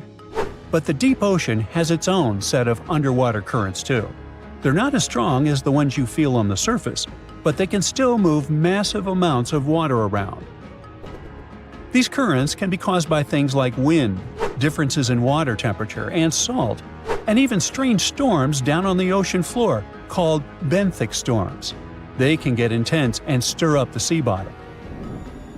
Now, like I mentioned earlier, the Titanic wreck is in two big pieces, the front and the back, and researchers have been checking out the seabed of the surrounding area. One part of the wreck is near this cold underwater current called the Western Boundary Undercurrent. It flows south and moves mud and sand along the ocean floor, creating ripples and patterns that show how strong or weak the current is. Most of the time, the currents there aren't very strong. They even found sand ripples near where all the Titanic debris landed, like furniture, coal, and just random stuff from the ship. And those ripples are showing a current flowing from east to west. But inside the main wreck site, things get a little wilder. The water flows more from northwest to southwest, probably because all the huge chunks of the ship are messing with the flow. Around the south side of Titanic's bow, the currents get unpredictable too. They keep switching directions, from northeast to northwest to even southwest. It's like the ocean's just doing its own thing down there. Experts think that over time, all this shifting water is going to slowly bury Titanic under layers of mud and sand. Little by little, the wreck could just fade away and disappear beneath the ocean floor. Alright, now it's time to get to the obvious issue here: icebergs. Yep, they're still a problem for ships today. In 2023, around 380 icebergs flowed into the busy shipping routes between North America and Europe. That's a problem. You see, the bigger the iceberg, the easier it is to spot and avoid. Smaller ice is a lot harder to detect, though it's no less dangerous. And that's because the most dangerous part is underwater, where no one can see it. Think about the iceberg that sank Titanic. Passengers saw about 100 feet of it above the water, but it's believed that's only 16% of its total size. Experts say the rest, hidden beneath the waves and much larger than what's visible, could stretch down several hundred feet. Now, the good news is that, unlike Titanic's day, we have much more technology now to spot icebergs in time. Modern ships have radar and satellite imagery that can pick up icy threats hiding in the dark. Some vessels even use sonar and thermal imaging to see through fog, helping the crew to spot icebergs above the surface. GPS and AIS pick safer routes, and monitoring centers around the globe send out real-time alerts, like having a personal iceberg spotting assistant. So, yes, it is a massive upgrade from just relying on binoculars. You won't have to worry about icebergs on your next cruise vacation, even if it passes alongside Titanic's route. But just to be extra safe, try not to travel with anyone named Jack or Rose, and never play the violin while on board. Just saying. Sing with me. Under the sea, darling, it's better. On where it's drier, take it from me. Okay, I know these are not the correct lyrics to this famous Disney song, but hear me out. The deep sea is not all about singing mermaids and dancing crabs. It's actually filled with monster-like creatures that'll give you nightmares. So, if you're ready to meet them, grab your scuba gear and let's dive into the deep, mysterious waters to discover their fascinating and scary world. With its menacing appearance, one could call this fishy the vampire of the sea. While named for their disproportionately large, razor-sharp fangs protruding from their mouth, fangtooths are actually quite small and harmless to humans. These choppers are actually more for catching prey than causing trouble, so there's no need to panic if you see one. And you'll be even more relieved to know that it's kind of unlikely for you to come across a fangtooth, since they are among the deepest living fish. A regular day in the life of a fangtooth looks like this. By day, they prefer to remain in the gloomy depths. Me too, fishies, me too. It's only towards the evening that they migrate toward the surface to have a feast under starlight. Ah, how romantic. And by daybreak, they return to the deep. What a chill schedule, am I right? So, as you can tell from their daily routine, fangtooths are among the more active deep-sea fishes. And by that I mean they seek out their food rather than just sitting and waiting. And thanks to their oversized teeth and mouth, hey, I can relate, they're able to attack prey that are even larger than themselves, which is very important in the very large, food-poor deep sea. Fitting to their environment, common fangtooths are dark-colored, either solid brown or black. And unlike most deep-sea fishes, they do not have light-producing organs or cells to communicate with each other or to attract their prey. Instead, they rely heavily on their sense of smell, in addition to making use of even the slightest bit of sunlight that makes it down to the depths. This light doesn't help them to see in any way, but it may be enough for potential prey to cast a shadow as they pass overhead, which lets fangtooths know they're around. Now here's one hilarious fun fact before we move on to the next creature. Fangtooths can never close their mouths because of their huge mouths and long teeth. But you know what? I would bet maybe $500 that my orthodontist would claim he could fix that too. Our next horrific deep-sea animal is as real as a kraken can get. Giant squid, which actually did inspire the legends of the kraken, live up to their name. The largest one ever recorded by scientists was almost 59 feet long. It also probably weighed nearly a ton. You would think such a massive animal wouldn't be hard to miss, but since giant squid live deep underwater, they are difficult to come by. Giant squid, along with their cousin, the colossal squid, yep, they are different, have the largest eyes in the animal kingdom. They're somewhere around 10 inches in diameter. In other words, they are around the size of dinner plates. Peekaboo! Having such large eyes allows them to detect objects in the lightless depths of the ocean, where most other animals would see nothing. Not a zippo. Giant squids have 8 arms and 2 long feeding tentacles that help them seize their prey. These tentacles are tipped with hundreds of powerful sharp teeth and are often double the length of their body. This helps them to snatch prey up to 33 feet away. Hey there, come a little closer. Most of what we know about giant squids come from those that floated to the surface and were found by fishermen. After years of research, it was only in 2012 that a group of scientists were able to successfully film a giant squid in its natural habitat for the first time. Yet again, the giant squid continues to remain largely a mystery due to their inhospitable deep-sea habitat. And maybe they're shy. Speaking of squids, this species is basically the space creature of the ocean. So, it's only been about 20 years since the big fin squid family was officially described by scientists, and there are still plenty of facts about them that are yet to be discovered. However, the big fin squid sightings as deep as 20,000 feet below the surface suggest that they can live deeper than any other known squid. You know what? Let's scratch the word space creature and call them the disco dancers of the deep sea to make things less scary. Because of their long, slender arms, adorned with extravagant rib-like fins, kind of make them look like they're ready to hit the dance floor. Anyway, these boogie arms and tentacles are estimated to max out at just under 30 feet. Aside from the estimations, though, the largest known big-fin squid was actually 21 feet long, with 20 feet of that being its arms and tentacles. How exactly a big-fin squid uses them is still unknown, but scientists think they like to use them to trap prey that bump into them as they hang down in the water below their body or drag along the seafloor. There are only around a dozen confirmed big fin squid sightings worldwide, so you can just relax, because the chances of you getting hugged by a big fin squid are close to impossible. But I can't guarantee anything regarding your nightmares. Now, these are not one of your regular Jaws sharks. Let's start with the most strange fact about a frilled shark. It's considered a living fossil because of its primitive anatomic traits. That actually makes more sense once you learn that this species has been around for 80-some million years. So I have both good news and bad news. Frilled sharks live in the open ocean and spend much of their time in deep, dark waters far below the surface. However, they do feed at the surface of the ocean at night.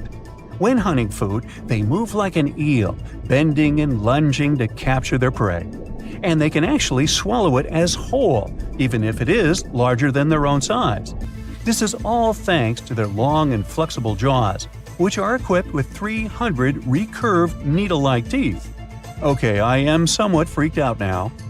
Unlike the rest of the deep-sea creatures I've talked about, frilled sharks might sometimes accidentally get caught in nets. So if fishing is your thing, beware.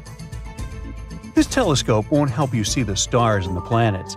With its protruding eyes and elongated body, this little swimmer looks like it's wearing a pair of underwater binoculars, hence the name the telescope fish.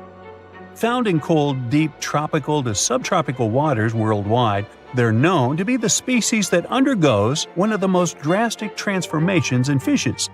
When the first larva was described in 1954, it was believed to be a new species rather than the larva of a telescope fish that were known to science since 1901. Despite the fact that they are only around 6 to 8 inches long, they're able to latch onto snacks that are bigger than their own size. That is thanks to their massive and highly stretching jaws, making up most of the size of their head.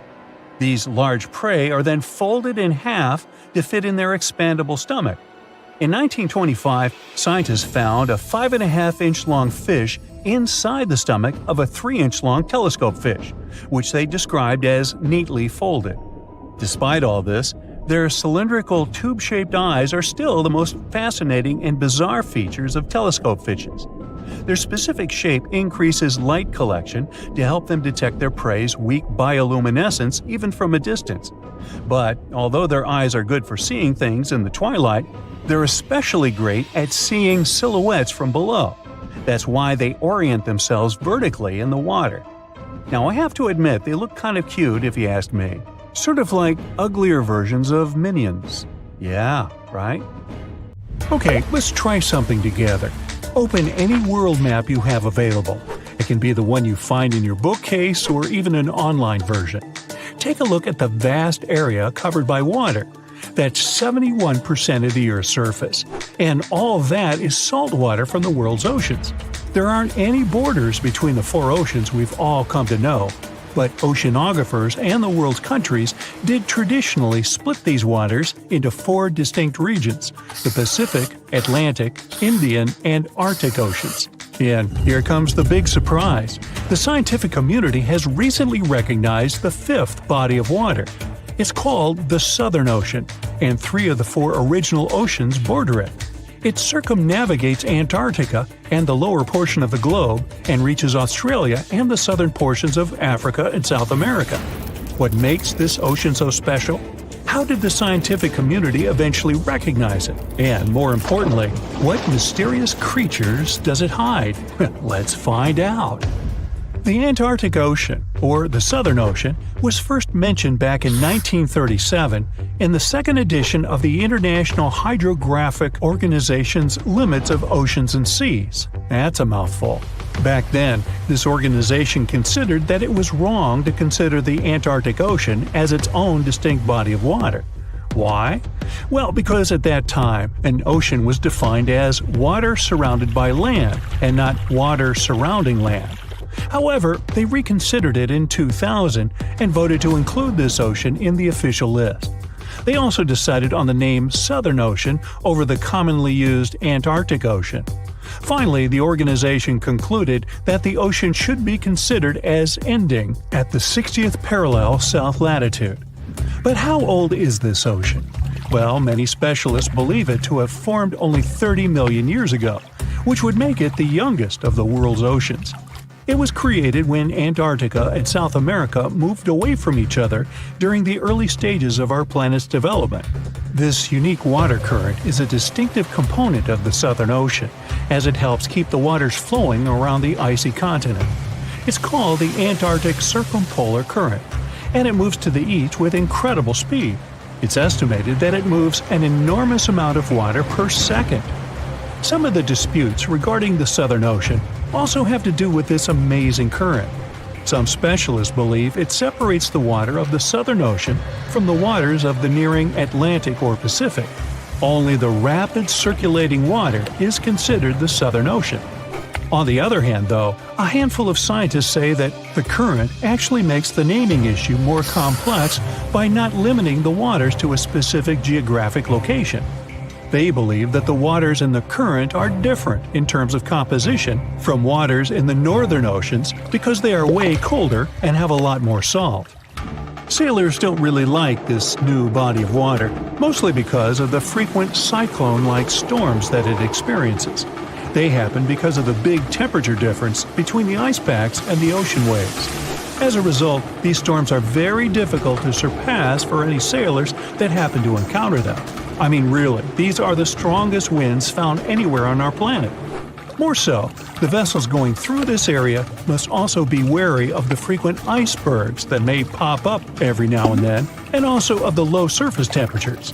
Just to paint you a better picture, some of the icebergs found here can span over several hundred meters and can exist all year round, regardless of the season. The latitudes from 50 to 70 have even earned the nicknames of Furious 50s or the Shrieking 60s because of these intense year-round storms. Even the landscape is unique. They say the Southern Ocean has bluer glaciers, colder air, and more intimidating mountains than anywhere else in the world. Now, let's get to the mysterious creatures that call this place home, as thousands of species of wildlife live only here and nowhere else in the world. Let's start with the quirky sea pig, or one of the sea cucumbers as it's sometimes called. There are a lot of them in the waters off Antarctica. Why is it called that way, though? Because of its pink hue and round, bloated looks. On a closer look, it even appears to have a little tail and set of ears, just like a pig. They do help a lot with the quality of the waters here, filtering sand and sediment. Then there are the Hoff crabs that live on the floor of the Antarctic Sea. The Southern Ocean is a cold water environment, but crabs are more adapted to warmer waters. So, Hoff crabs gather around the warmth made by volcanic vents. They get the needed warmth and food here. You can find them in large piles, one on top of another, literally filling the space of the vent openings. Now, wonder how they got their unofficial name? Well, it's because of their apparent similarity to the actor David Hasselhoff, whose impressive chest reminded explorers of the crab. Okay. Ever seen a fish that's completely transparent? You'd have to get to these waters down in the south, but they do exist, and they are simply called the ice fish. You can basically see inside them, being completely clear and all. That's because of their see-through skin and because they don't have any red blood cells. Their special power is that they can use antifreeze to prevent their bodies from going solid in the cold waters of the Southern Ocean. Instead of the standard thicker blood, the red one with hemoglobin, ice fish have thinner blood that moves around more easily throughout their bodies, hence giving them the much-needed nutrients and oxygen. Now, is there a monster hidden in these waters? Some people believe this to be the case, and thanks to recent research, we even have video footage of it. Some Australian researchers stumbled upon a bunch of weird-looking creatures that were swimming near the seafloor of the Southern Ocean. This pink blob-like fish seemed to be propelled by a little pair of fins. To quote them on it, it seemed to resemble a chicken just before you put it in the oven. I'm not sure I even want to know what that looks like. It took them some time and research to identify the monster. It's a shy species of sea cucumber, known more by its creative nickname, the headless chicken monster. We've known this creature has existed since the late 1800s, but we've barely ever seen it. And we've only ever captured it on tape once before when it was spotted in the Gulf of Mexico, which is quite far from the waters off the coast of East Antarctica. There's so much we don't know about this creature, like how many of them exist in our waters and how they live, eat, and reproduce. Ever heard of the emperor penguin?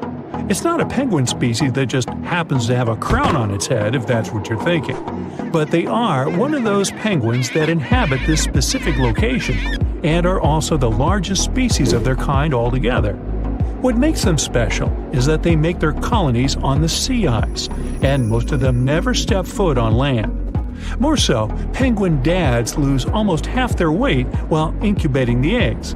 They're also fascinating swimmers, able to dive deeper and longer than any other bird, up to 700 feet. Not to mention they can stay submerged for up to 18 minutes at a time as they gather food. We have yet to uncover all the secrets of the mysterious Southern Ocean, but it's clear that it's home to some unique and fragile marine ecosystems. Recognizing it as a new ocean could be one way to focus the public attention on it and help its conservation. For years, scientists have been struggling to explain bizarre sounds, some repeating, some heard only once, that come from the dark depths of the ocean. From bewildering hums to worrying bloops, the water transmits outlandish acoustic phenomena. One of these mysterious noises got named the upsweep. For the first time, this long train of sounds was registered in 1991 in the Pacific Ocean. One of the most unusual things about this signal is that it keeps changing, as if trying to confuse researchers even more. Like some unearthly howl, it varies from high to low frequencies and then back again, and you can hear it better in the spring and fall than in the winter and summer. Why the upsweep? It's simple. The sound travels from the bottom of the ocean towards its surface, as if sweeping up. Scientists do have a theory explaining this phenomenon: the activity of undersea volcanoes. Hot lava pouring into ice-cold ocean water could theoretically create such noises, but there's no proof found yet. Plus, the sound has been declining since 1991, even though it can still be detected. The bloop is the name given to an ultra-low frequency and incredibly powerful underwater sound that was recorded in 1997 by the U.S. National Oceanic and Atmospheric Administration. The bloop continued for approximately 1 minute. Having started from a low rumble, it gradually rose in frequency. It also kinda mimicked the noise created by marine animals, but its volume was so great that no living creature known to science could have made it. When the bloop occurred, underwater microphones managed to record it from a distance of 3,000 miles away. Rumor has it that the noise might have something to do with the fictional half-octopus monster Cthulhu, or some other colossal deep-water creature. But if you don't believe in monsters, science has another explanation: iceberg fracturing. The thing is that icequakes recorded in the Scotia Sea resemble the mysterious bloop a bit too much for it to be a coincidence. The whistle resembles this annoying sound when a kettle of boiling water is telling you it's time to make a cup of tea. But even though it may not be as blood-curdling as some other bizarre ocean sounds, it doesn't make it any less mysterious. Plus, the whistle is very elusive. In 1997, only one underwater microphone was able to pick it up, and therefore, researchers didn't manage to pinpoint the source of the noise. The most likely cause of the sound is an eruption of one of the submarine volcanoes. Have you ever heard of Julia? No, not your neighbor. I'm talking about this otherworldly sound. Listen to it. It was recorded in 1999 by the U.S. National Oceanic and Atmospheric Administration. The source of the sound was most likely a large iceberg that ran aground somewhere in Antarctica. The sound was so loud that it was heard over a huge territory, and its duration was about 2 minutes and 43 seconds. Slow down.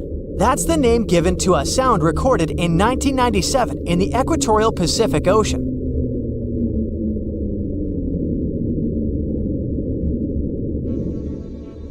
The sound was called this way because it slowly decreased in frequency over 7 minutes or so. It's been picked out a few more times since it was recorded for the first time. The source of the sound isn't very mysterious. Most likely, it was produced by a massive iceberg that became grounded in Antarctica, or it was caused by moving ice. By that, I mean the friction produced by a large ice sheet moving over land. The loneliest whale sound is often called the 52 Hz whale. Because the animal that creates it calls at a unique for these creatures frequency. When you listen to this sound, it sounds like a low bass note. At the same time, it's much higher than the normal frequency of the whale call, which rings between 10 and 40 hertz. Interestingly, scientists have been listening to the world's loneliest whale for decades, but haven't managed to figure out its precise location. Nobody knows whether the mammal is male or female, what species it is, or if the animal is still alive. After all, for the last time, its call was recorded in 2004. Earth-shaking booming sounds have been reverberating off some parts of North Carolina for more than 150 years. Called Seneca guns, they're most often heard near the coast. The sounds are so powerful that they often rattle window panes and sometimes vibrate entire buildings. They can last from 1 to almost 10 seconds. Even though scientists haven't cracked this mystery yet, there are some theories.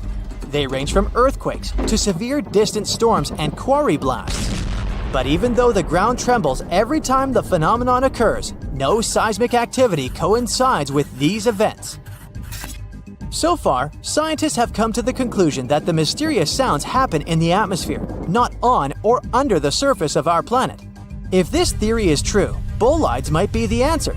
These extremely bright meteors often explode once they enter Earth's atmosphere. Or Seneca guns might be born in the ocean. Sometimes, when enormous waves collide far away from the shore, you can hear it, even if you're nowhere near the coast. Seneca guns are a type of skyquakes. You don't need to travel to a particular part of the world to hear one of those. Mysterious sonic booms ramble from the sky everywhere, from the US to India and Japan. Just like Seneca guns, this sound phenomenon occurs mostly near the coast or a big body of water. Rattling glassware and windows in the nearby houses, skyquakes could be connected with ultra-fast airplanes breaking the sound barrier. But people started hearing the first skyquakes in 1824. The theories trying to explain this phenomenon include sand dunes shifting, meteors entering the atmosphere, distant volcanoes erupting, Earth's crust cracking during earthquakes, and even gas bursting out of underground vents in the sea or lake bottom.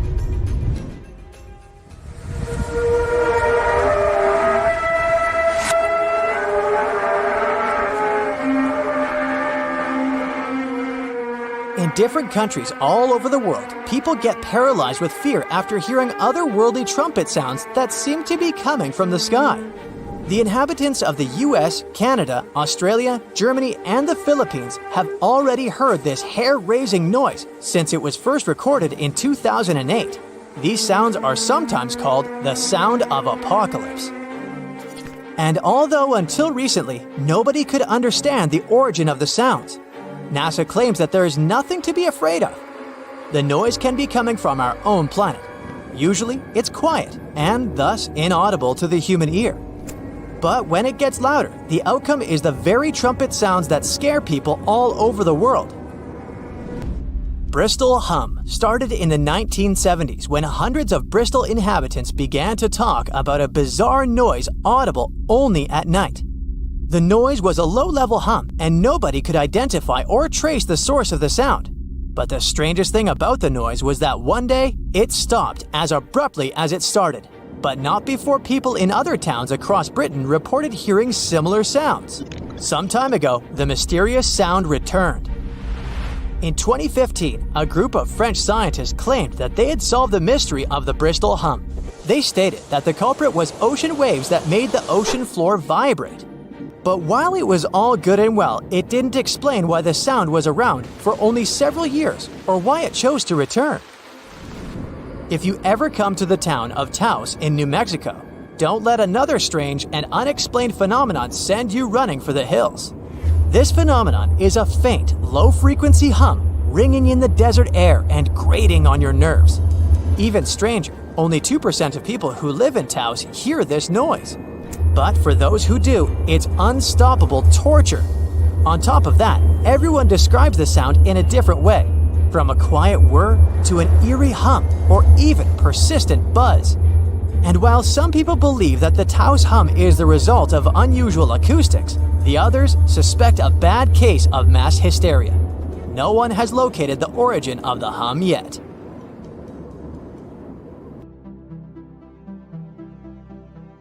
Back in 2018, the biggest active underwater eruption ever happened, at least the one that we could officially record. Scientists followed earthquakes that struck the area in the western Indian Ocean off Madagascar. Between 2018 and 2021, over 11,000 earthquakes struck a small island called Mayan between Madagascar and Mozambique. The strongest one had a magnitude of 5.9. Until then, this area had been pretty peaceful. There had only been 2 earthquakes recorded over 50 years. Along with regular earthquakes, there were also some unusual seismic hums, like earthquakes at pretty low frequencies, forming deep underground. People couldn't feel those hums at the surface, but researchers around the world discovered them and realized they were related to volcanic activity no one actually noticed coming. Something strange happened. That underwater eruption created a giant skyscraper-sized volcano. This new underwater volcano turned out to be around 1.5 times the height of One World Trade Center in New York, and almost 10 times bigger than the Statue of Liberty. The area where it appeared had been explored in 2014, but it was almost flat, peaceful, and empty back then. Now, there is an actual volcano nearly 8,500 feet below sea level. The volcano gets its magma from a super profound reservoir located nearly 34 miles underground. It's the deepest reservoir of volcanic magma that we know about. The Earth has layers, and the middle one is kinda chunky. It's very much like peanut caramel filling many chocolates have. Research shows there are probably hunks of oceanic crust deep inside the Earth's liquid mantle. They're stuck there, creating large lumps in something that was supposed to be a smooth layer. Our planet has a rigid outer layer. It includes a hot upper mantle and cracked crust. The hot mantle moves and churns all the time, making the crust at the surface move too. This way, the oceanic crust dives into the depths and makes huge magma plumes go up toward the planet's surface. Scientists even found an ancient piece of the Pacific Ocean hundreds of miles underneath China. Those are the old remains of the Pacific seabed from long ago, and they were pulled downward below Earth's surface into the mantle transition zone. This rocky slab that used to be at the bottom of the ocean is made of the crust and some solid parts of the upper mantle. Most of the volcanic activity on our planet happens where we don't even see it, under the surface of the ocean. About 70% of all volcanic activity happens in the oceans, and mostly in the area of the South Pacific, with over 1,100 volcanoes squeezed into that area. Coastal cliffs, mountain changes, soils, and sediments that line valleys. These are only a small portion of the rocks on our planet. Oceans hide so much more deep down below the Earth's surface. In between the Earth's surface and its core is the mantle. It's a warm, thick layer of rock that moves and flows constantly. Some hundreds of miles below, there's a place where diamonds grow. As they form, they go through high temperatures and pressure, after which they eventually freeze. That way, when they arrive at the surface, scientists can explore their structure, find out how they formed, and understand better what's going on in the depths of our planet. Thanks to diamonds, they realized the mantle was very wet, and it possibly contained much more water than all the oceans on Earth. Our planet is eating up its own oceans. As its tectonic plates move, dive, and go beneath one another, they drag huge amounts of water into the Earth's interior. The water beneath the surface of our planet can help with developing magma and lubricate faults, which actually makes earthquakes more likely to happen. Water is actually stored in the minerals. It gets incorporated into the planet's crust when new oceanic plates form. They go through the process of bending and cracking as they grind under other plates, and huge amounts of water then go deep into the crust and mantle. Scientists research an area that's 18 miles under the surface. They realize these zones pull 3 billion teragrams, which is more than 2 billion pounds. Any ocean is like a whole new world. There are incredible sceneries below the surface. with magnificent waterfalls, lakes, and rivers. There are thick layers of salt beneath the seafloor, and rivers and lakes form because seawater goes through those layers and dissolves them, creating something that resembles pools. The dissolved salt makes the surrounding water denser.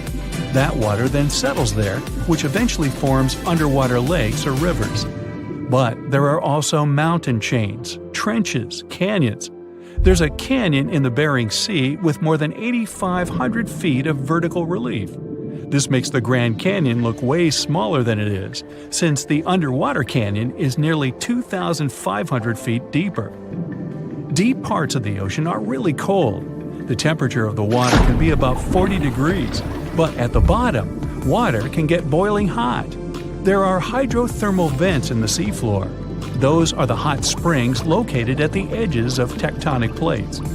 The water they release can reach a temperature of up to 750 degrees Fahrenheit, but the pressure at such depths is very intense. So intense, no human being can handle it. Still, it's the pressure that keeps the water from boiling. Ocean depth is on average 2.3 miles. Light waves can still enter at 3,280 feet, even though it's in a very small amount. So all the mysteries hidden below that point remain in total darkness. The actual illuminated part of the ocean goes until 600 feet. Even though the sun gives us light, most of our planet is dark all the time. It's all because of the oceans, covering over 70% of our planet. The loudest sound that came from an ocean, and of the loudest sounds ever recorded, came from an ice quake. It was so loud, researchers picked it up by sensors more than 3,000 miles away. There was a seismic activity that made frozen ground break down. The Antarctic ice sheet is bigger than the continental part of the United States and Mexico together. A big iceberg from Antarctica holds over 20 billion gallons of water, which could make a 5-year water supply for 1 million people. Humans can generally drink sea ice, although we can't drink seawater. As time goes by and the ice ages, the brine trapped between ice crystals drains out. That way, ice becomes fresh enough to consume it. If all the ice sheets and glaciers we have on the Earth melted at the same time, the sea level would rise another 260 feet, which is just a little shorter than the Statue of Liberty, the height of a 26-story building. Clams live long enough to tell us more about oceans past. Ancient mollusks can live for more than 500 years. To learn more about a tree, you can use its rings to see how old it is. To learn how old a mollusk is, you can examine its rings within the shell and tell. This is also how scientists get information about the ocean, climate, and whatsoever. Clams can help take a look at what happened about 1,000 years ago. The Earth doesn't have 4 but 5 oceans now. The new one, called the Southern Ocean, was officially recognized only a few months ago. It borders the Atlantic, Pacific, and Indian Oceans, so scientists couldn't agree if it's really a new ocean or just part of the colder regions of these 3. We don't only divide oceans on maps. Each has different conditions for unique marine species. For example, the Southern Ocean has leopard seals, orcas, minke whales, emperor penguins, and other animals that live in cold, icy seas. It's also home to krill, small creatures that look like shrimp and are food for many bigger animals that live there. Life on our planet started about 3.5 billion years ago. I wasn't around then. It's still a mystery how and when exactly, but some theories say life could have first emerged in the depths of the ocean. A few years ago, scientists found microscopic tubes and filaments within rocks formed about 4 billion years ago. These rocks are fragments of ancient oceanic crust. Also, these tiny tubes and filaments are similar to microbes that can still be found on hydrothermal vents in deep parts of the ocean. The idea is these living cells found conditions to stay alive in tiny rocky pores inside the chimneys of those vents, and started the amazing adventure of the evolution of life on our planet. We've heard stories about people surviving in the desert, Amazon forest, and uninhabited islands for weeks. Such stories show how tough and resilient people can be. But among these many cases, there is one that can really amaze you. It's the story about a guy who spent 3 days inside a sunken ship at the bottom of the Atlantic Ocean. He didn't have oxygen tanks, electricity, communications, or food, but he survived. So, it all happened in 2013 on a tugboat that was moving through the Atlantic waters along the coast of Nigeria. That day, early in the morning, there was a small storm. The tug was pulling a vessel with oil tanks. Then, all of a sudden, a huge wave formed. It crashed into the ship and broke the cable. At 4:30 a.m., the tugboat turned upside down. Its entire deck was underwater, and the ship's hull stuck out from the surface. The boat began to sink slowly. The crew of 12 people were trapped, as they all were in their locked rooms. They had closed the doors in their cabins as a precaution, since there were many pirates in those waters. Because of the locked rooms, they couldn't get out. But one of them, cook Harrison Okina, was in the bathroom during this time.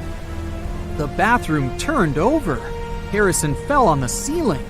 All the clothes and toilet shelves fell on his head. He was stunned and didn't understand what was happening. When he heard the screams of the other crew members, he realized that the ship was sinking. Harrison struggled to his feet. Holding on to the walls, he slowly went out of the cabin. The water level rose above his head. Harrison took a deep breath. He intuitively, driven by fear, reached the engineering room. There was a small pocket with air. This space wasn't wholly flooded, since the water didn't get there, and the air hadn't come out. Harrison realized that this was the safest place for him at that moment. He had no fresh water and no food. He was in a cold, damp room. The floor was flooded, and Harrison's feet began to freeze. There was almost no chance of survival. The man found a soda bottle inside the room and a life jacket with 2 flashlights attached to it. By this time, the ship had descended to the bottom of the ocean at a depth of 100 feet. This is about the height of a 10-story building. The ship's hull was squeezed and made a grinding noise due to the pressure of the water. Then, Harrison heard a strange movement outside the door. It was sharks and other fish that were investigating the deck. At this point, Harrison began to lose hope. Lack of food supplies and pressure weren't the main problems. The air pocket was small, which meant there was little oxygen. Every 24 hours, an average person consumes about 350 cubic feet of air, which means Harrison had less than 1 day left to breathe. But despite this, he lived in such conditions for about 60 hours. This happened thanks to the water. The pressure around the ship was so intense that it compressed the air by about 4 times. Another problem was the cook's breathing. When we inhale, we absorb oxygen. When we exhale, we release carbon dioxide. This substance is dangerous to your health if its concentration in the air is 5%. Harrison slowly filled the room with carbon dioxide, and he couldn't get out. With each hour, it became harder to breathe. But here again, he was lucky.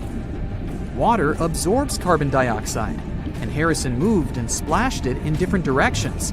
Thus, unknowingly, he increased the water area and kept the carbon dioxide level below critical. But even here, his dangers were not over. Hypothermia may occur in a dark, cold room. It's a condition when your body temperature drops below 95 degrees Fahrenheit. You get cold, and your perception of the world gets distorted. You don't understand where you are and what's going on.